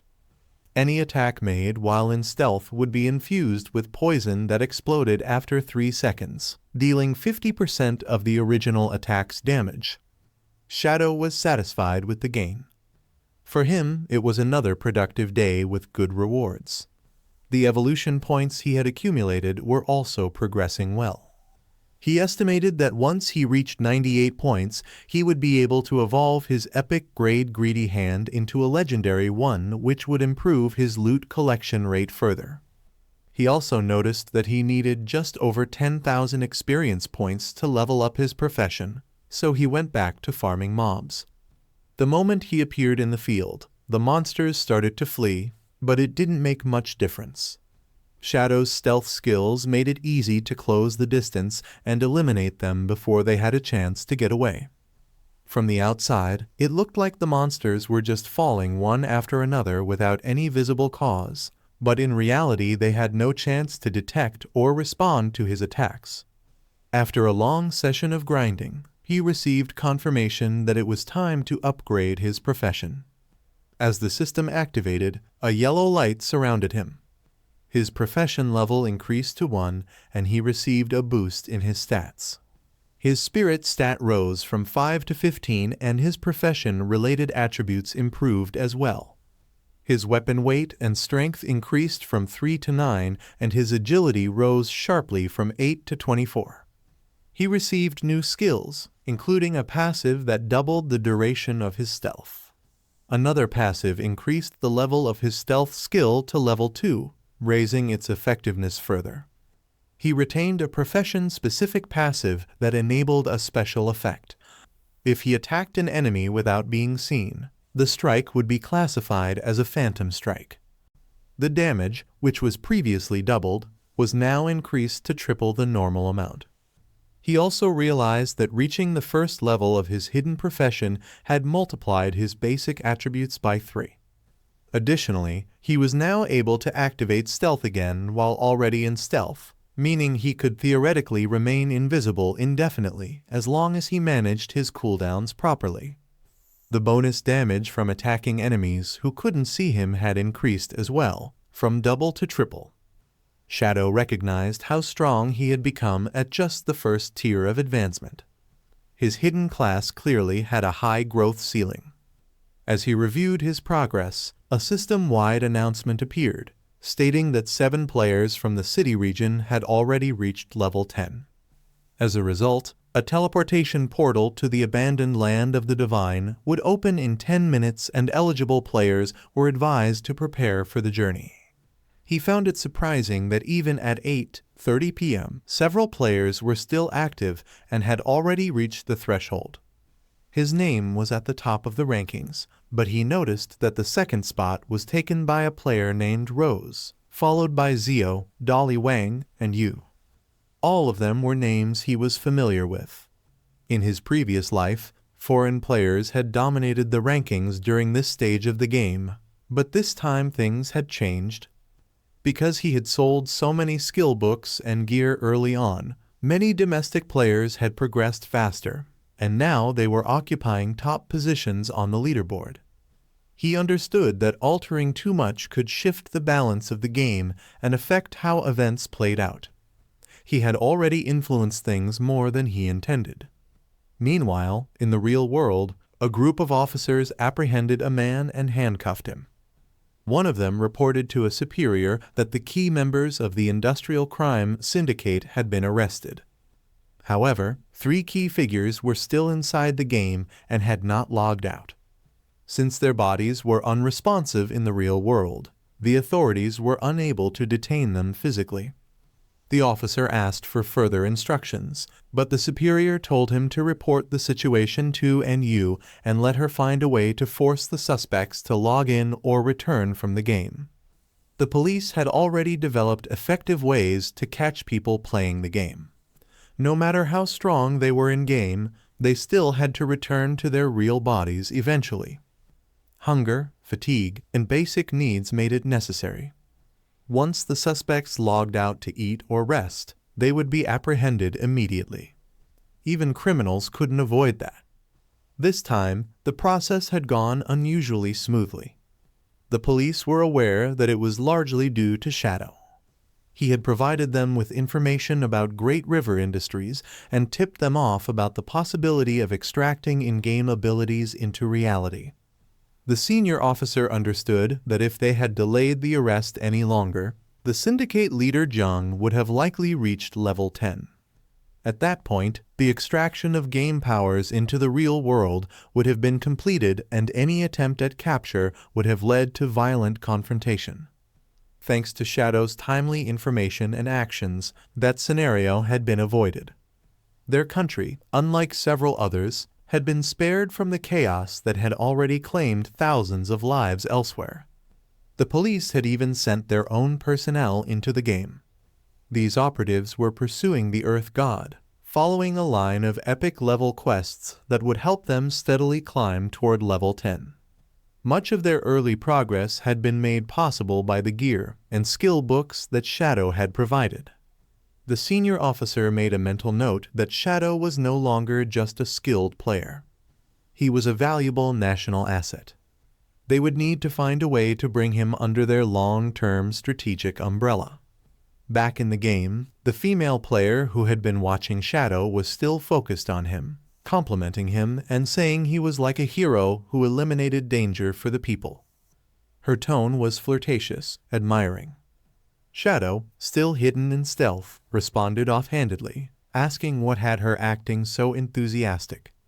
Before she could answer, a series of notifications were quietly registered in Shadow's interface, and the girl casually remarked that no matter what Shadow did, the system or media always painted him in a good light.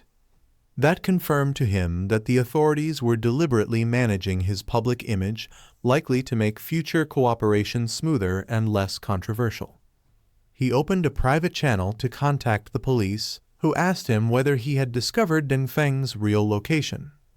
However, they already suspected that Dungfang had not logged out of the game at all. Without an exact physical location, they couldn't act on it. Shadow didn't pay much attention to the rest of the conversation.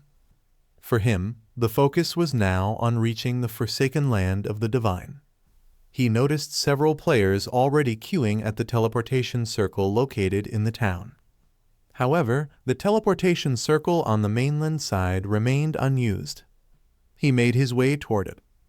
Upon reaching the teleportation stone, a brief system message confirmed that he was being transferred to the next continent, stating that the current town was merely a beginner's village and that the real journey would begin in the Forsaken Land.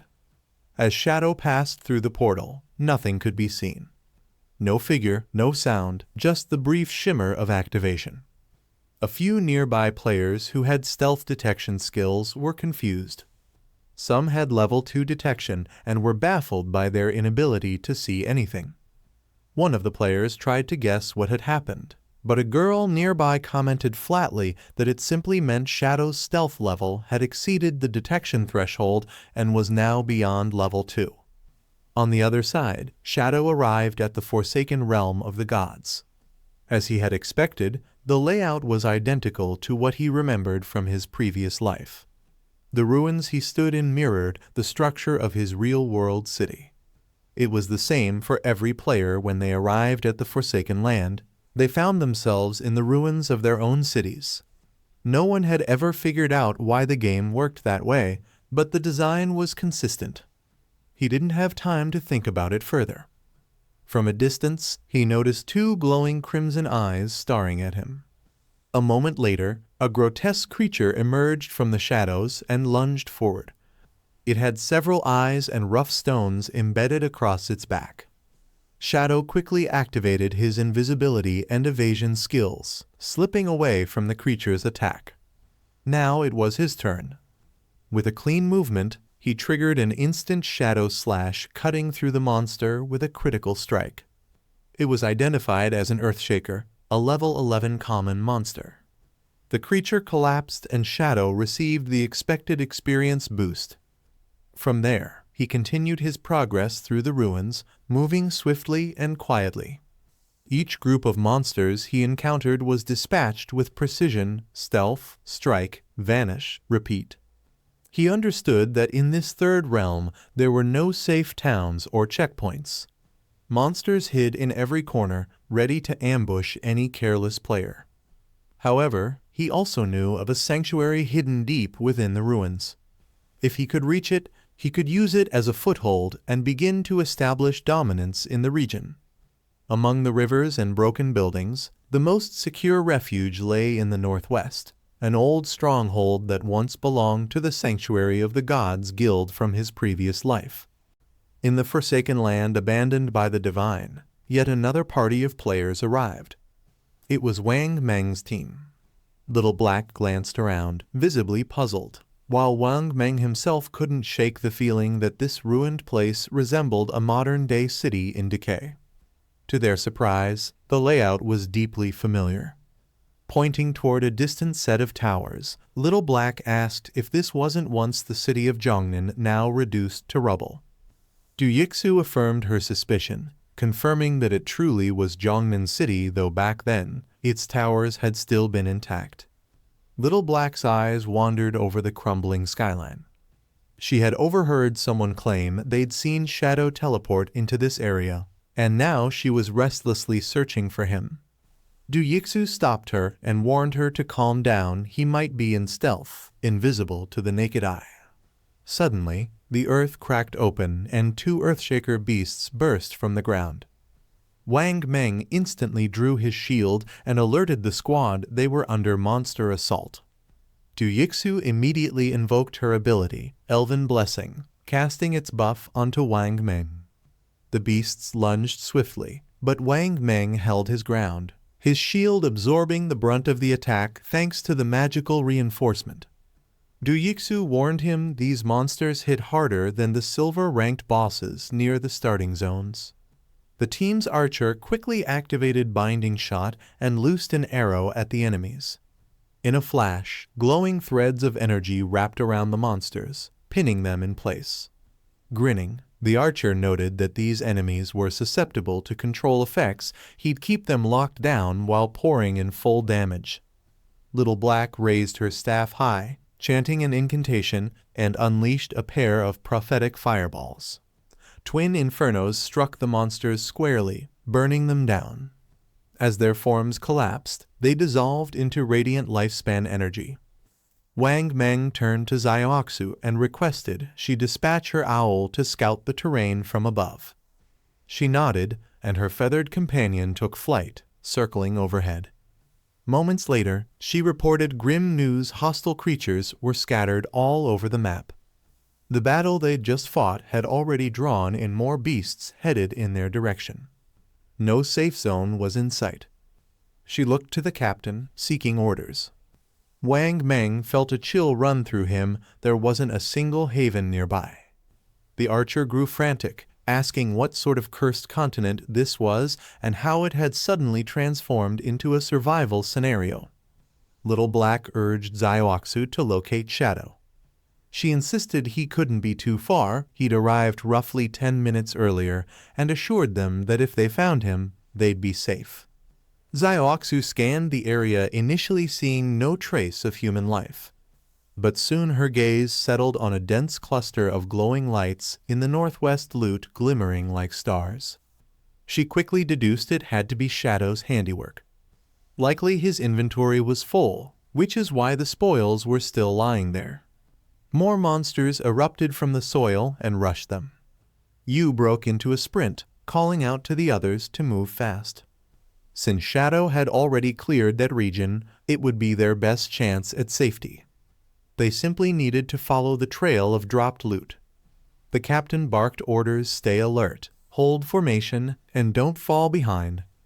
They'd retreat while fighting, inching closer to the light. Not far away, another wave of Earthshakers emerged, but before they could launch an attack, a figure dashed forward, slicing them down in an instant. It was Shadow. Even without the full buff from Graceful Release, his Shadow Slash still dealt 20,000 to 30,000 damage, enough to wipe out mobs instantly. This land, to him, was a dream, a perfect farming ground. Minutes later, he arrived at a hidden site among the ruins. He paused, eyes scanning the surroundings. Beneath this forgotten surface lay an underground stronghold, an ancient palace that had once taken weeks to locate in his previous life. This buried fortress held over 1,000 rest chambers and numerous massive halls. It had been the largest hideout in Zhanghai City and the former headquarters of his guild Godslayer. Back then, it had been a dungeon-like domain riddled with traps, creatures, and a fearsome guardian boss. And the greater the hideout's scale, the stronger its guardian would be. Shadow stepped inside, memories flooding back. In his past life, after founding the Godslayer Guild, he had gathered 3 elite squads, 18 high-level members, all at level 15 and armed to the teeth. Even with all that power, they had barely managed to conquer this very stronghold. Now, he began descending the ruined staircase into the abyss. A system prompt appeared, confirming his arrival, Land of Soul Purification. Shadow's eyes gleamed.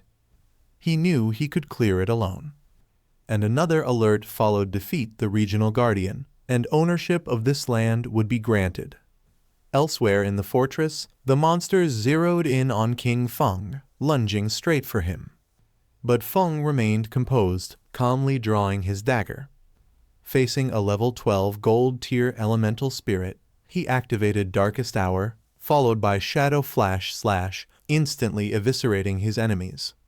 He dashed across the battlefield, tearing through monster after monster. Each one fell swiftly, their forms dissolving into lifespan energy. Joy flickered in his expression. He knew that as long as the enemies were blinded, every one of his strikes would land with boosted damage. Even his basic attacks were lethal. A single hit was enough to bring down those level 12 mobs. Although the 15 monsters in this particular hall had been slain, the soul purification grounds stretched on, with dozens of vast chambers and thousands of smaller rooms still crawling with enemies. A faint smirk curved his lips. It was a vast undertaking. As he surveyed the gathered lifespan, he estimated that once he eliminated every monster in this place, it would be sufficient to evolve Greedy Hand once more. Then his eyes turned downward, sharp and resolute. He understood clearly. Once he cleansed every sector of this ruin, the Guardian would be summoned.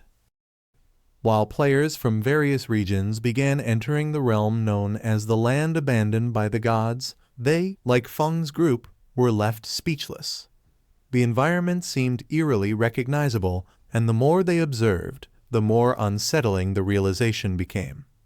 This wasn't merely a tainted battlefield, it was the shattered remains of their own hometowns. The truth hit like a thunderclap. Every team from different areas had been teleported into a desolate replica of their real-world cities.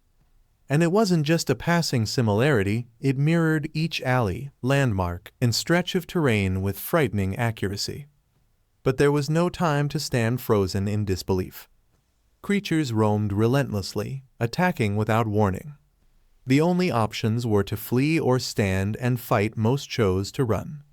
It quickly became clear there were no safe havens in this forsaken land. Even the rivers and seas that once brought life now drifted with loot and tradable time, valuable, yet perilous. Elsewhere amidst the devastation, Meng and a few teammates had discovered a quiet pocket. With no immediate danger nearby, they decided to stay hidden, resisting any impulsive moves. Despite their earlier boldness, they had grossly misjudged the peril here. Even those who once thought they could challenge Shadow now found themselves trembling, crouched beneath the skeletal remains of towers and ruined monuments.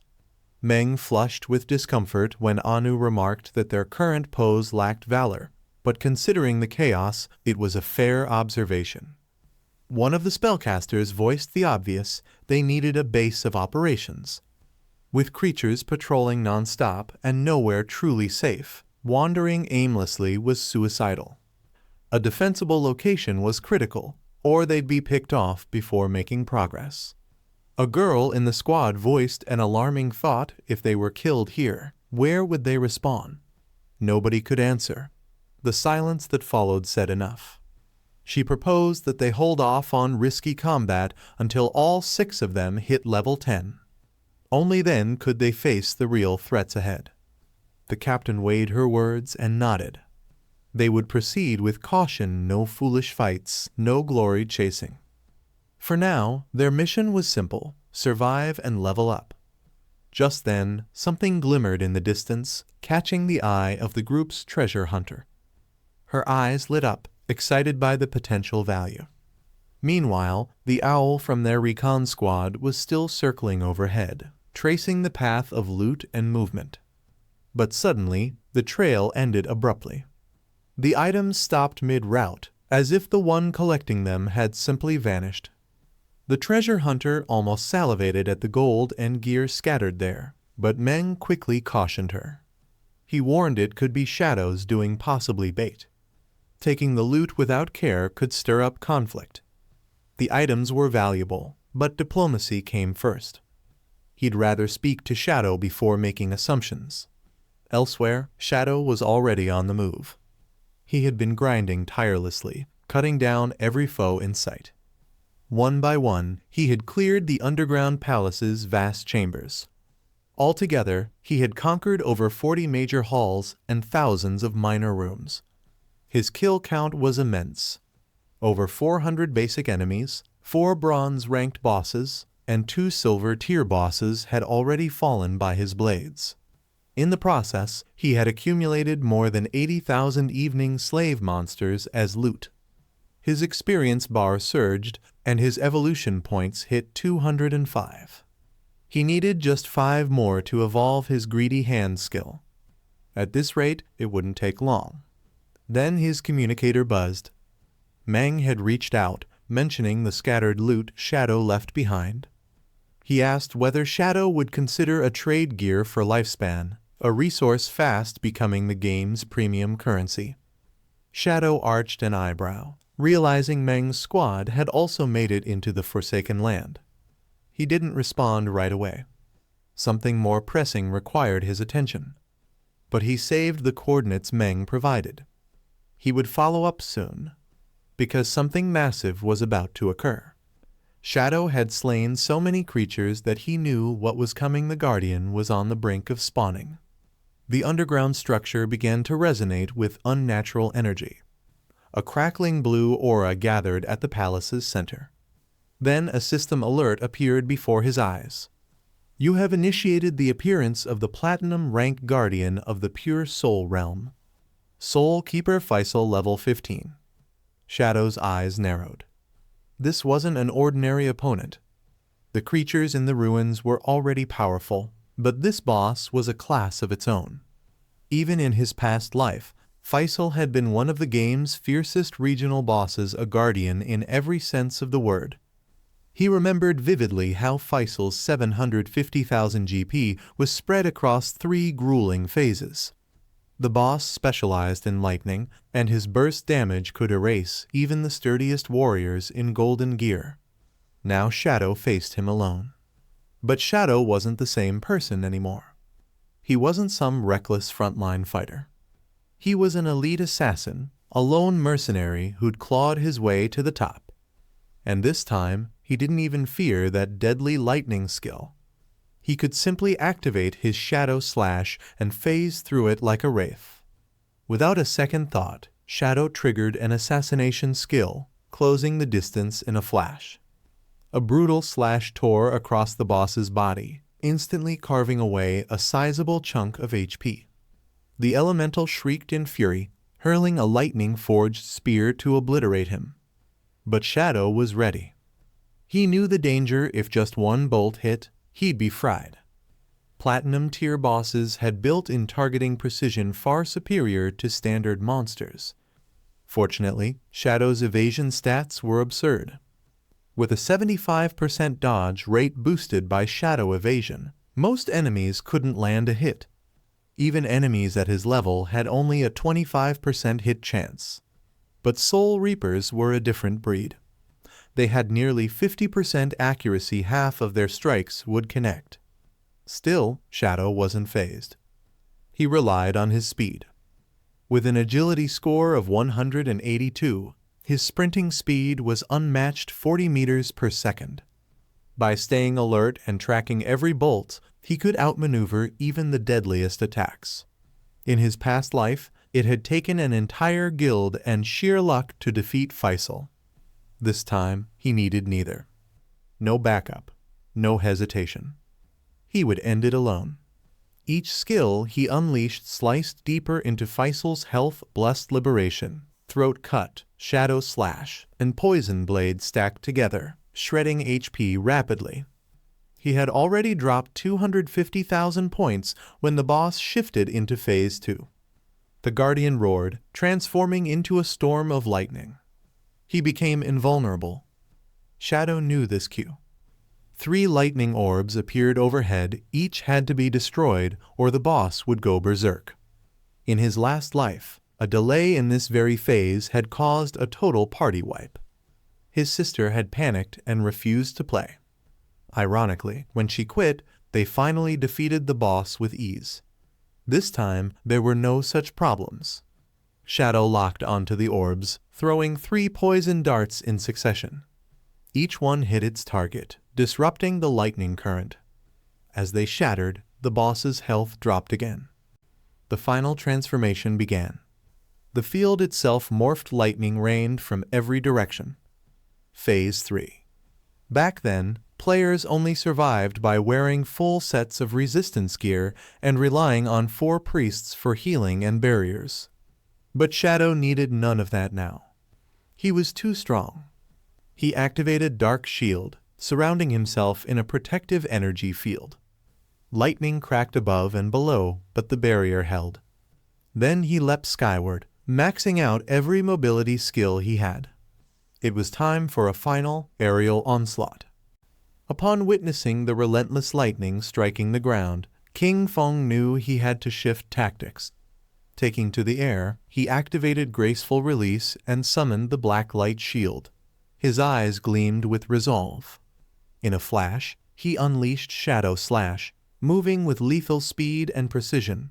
The boss never stood a chance, its head fell before it could react. As Kingfong touched down, a system notification appeared. Platinum Tier Solclean Surfacal defeated. You have leveled up to 11. All 4 main attributes increased by 4, and he received 10 free attribute points. On top of that, he gained 20 evolution points and 520 days of tradable lifespan. A slight smile crossed his face. He had secured the world's first platinum tier boss kill, earning 10 reputation points and the title of Master of the Sanctified Grounds. This land was rich in lifespan energy, and more than just a game location, it was a secret sanctuary. Kingfong knew the truth. Hideouts could be extracted into the real world. In a world where real weapons had begun to corrode, post-game descent nukes gone inert, tanks rusting away, true power now came from extracted skills and magical sanctuaries. A hideout with defensive barriers meant safety in an unraveling world. But his memories were bittersweet. In his past life, his guild Godslayer had used this exact place as their base, a time full of camaraderie, but also betrayal. Not this time. He would rise alone. Outside, rain fell. A monstrous axe swung down as Xiaoyu's teammate dodged and shouted at her to move. She froze. The axe cleaved her in half. Respawning in town, she was stunned. The system deducted 14 years of non-tradable and 2 days of tradable lifespan. Her friend lashed out, calling her an idiot. They argued. He blamed her for not dodging. She blamed him for failing to tank properly.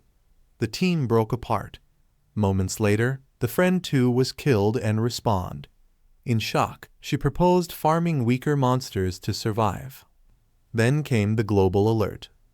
Player Xiao of Zhanghai City has achieved the world's first platinum tier boss kill, plus 10 reputation points.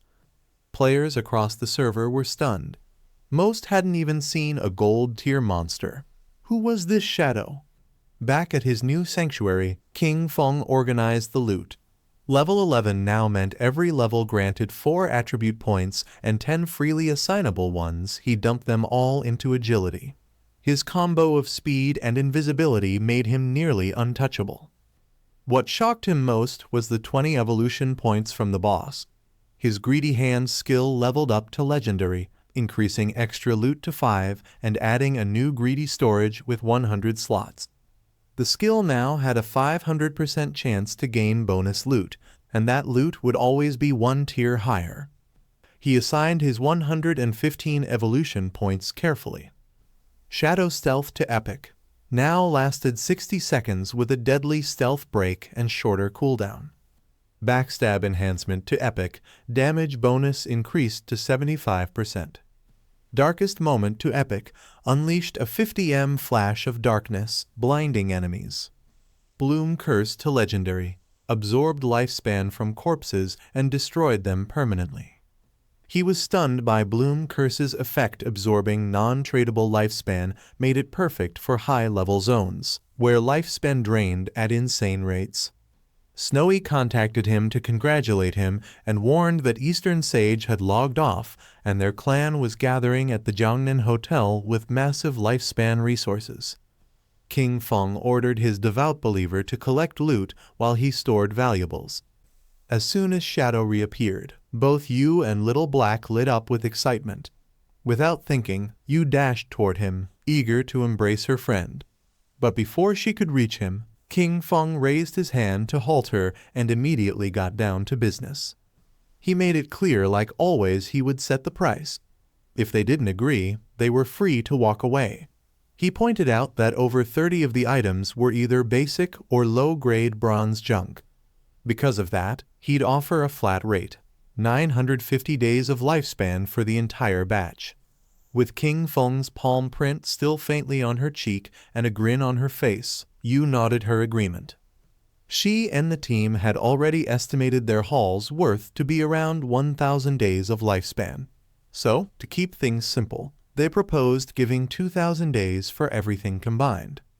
But King Fong was taken aback.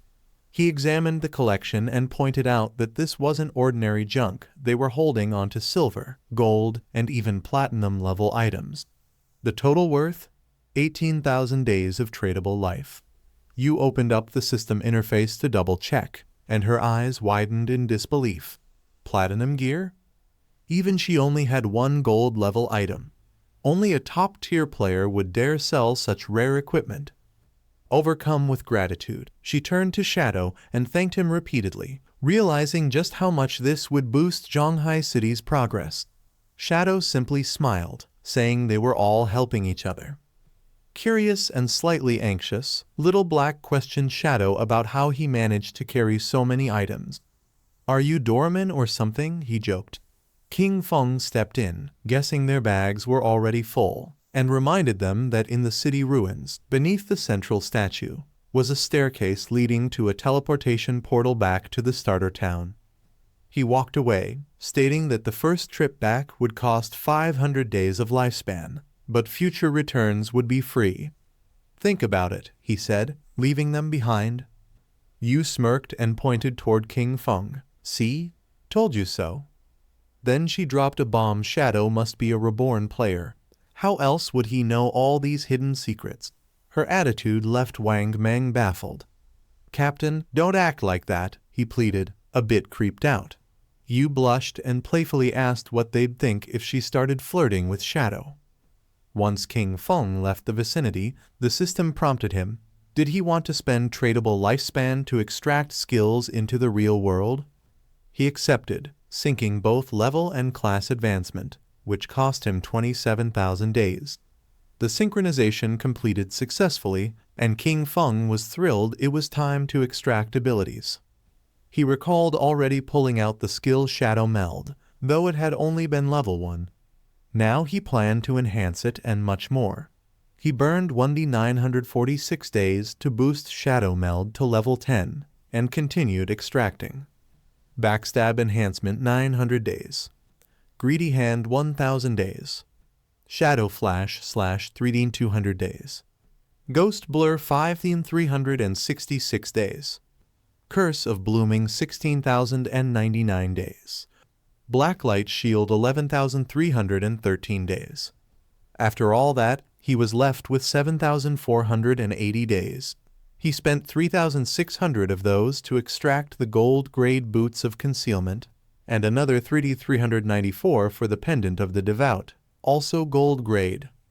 With only 486 days of tradable life left, he'd spent nearly everything, but in return, his real-world strength now mirrored his in-game power. Disappearing into the shadows, Kingfong knew he needed more lifespan before logging out again. His goal: complete synchronization. A few minutes later, surrounded by flickering shadows, Kingfong awoke in the real world. Thoughts raced through his mind. Kai and Shishi now knew his location. It was too dangerous to stay. He needed to relocate. He remembered that extracting the Sanctuary of Soul Purification would require over 1,300 years of lifespan. For now, he had to settle somewhere temporarily. With a firm gaze, Kingfong activated Greedy Hand, absorbing every item in his room. Everything vanished into his storage space, compact, neat, and completely hidden. He smiled. That ability was proving to be extremely useful. He leapt onto the window ledge and pulled out his phone. The GPS showed Dungfang Xian was staying at Zhongnan Hotel, roughly 15 kilometers away. Kingfong scanned the streets below, turned invisible, and descended silently to the ground. At his current speed, he estimated he could get there in 10 minutes. He sprinted through the night toward the hotel. When he arrived, the atmosphere inside was calm. A group of men dined and discussed serious matters. One commented that game powers and lifespan now affecting the real world presented a massive opportunity for the Dungfang family. He commended Xianer for establishing an early in-game faction. Xianer humbly smiled, saying he was just doing his duty. The elderly man, likely his grandfather, praised his progress and revealed that they had recently purchased a huge amount of tradable lifespan to acquire rare gear and skill books. Their goal: get key family members to level 10, build an advantage, and dominate both in-game and in reality. With this two-pronged strategy, the Dongfangs dreamed of creating a millennia-spanning dynasty. But Xianer's thoughts were darker. He stared at his grandfather with cold malice, cursing the old man who clung to power and dreams of immortality. In Xianer's mind, he planned to trap Shadow, steal his secrets, and make him generate lifespan for him. Once Xianer topped the rankings, he'd eliminate everyone. The elder asked about the progress on dealing with Shadow. Xianer reassured him he had already planted a loyal woman to uncover Shadow's true identity. News would arrive soon. The grandfather insisted Shadow must be captured alive and used to benefit their clan. Meanwhile, outside, Kingfong had already eliminated the guards posted at the hotel entrance. Back inside, the Dongfang group toasted to their revival, chanting, "Long live the Dongfang family." But Kingfong's expression darkened. These people weren't harmless, they had firearms. His ghost blur and blacklight shield might not dodge bullets entirely, and he hadn't brought any armor into reality. One hit to the head or heart could be fatal. He acted cautiously, pulling out his faithful pendant and summoning a devout follower, a silver tier beast armed with razor-sharp claws and fire-spewing abilities. He ordered it to kill everyone inside. The creature burst through the entrance, unleashing a terrifying roar. Panic erupted. No one knew where it had come from. Shinar sprang to his feet, pointing at the monster as the guards opened fire. The bullets did little. The beast slashed and ripped through them, unstoppable. The chaos intensified. Guests screamed. Shinar watched in fear as the monster turned on his grandfather. The old man shouted for help, but Shinar ran. he didn't look back. In his mind, he believed that as long as he reached level 10, extracted his skills, and returned, he would be untouchable. But before he could get far, he saw Kingfong standing at the hotel entrance. In a flash, his head was sliced clean off. His body collapsed, lifeless. As blood gushed from the neck, Kingfong turned and walked away, cold and silent. Flowers began blooming from Xinar's corpse. The system notified Kingfong he had absorbed 27,000 days of tradable lifespan and 482 years of non-tradable life. A wide grin appeared on his face. This was a magnificent haul.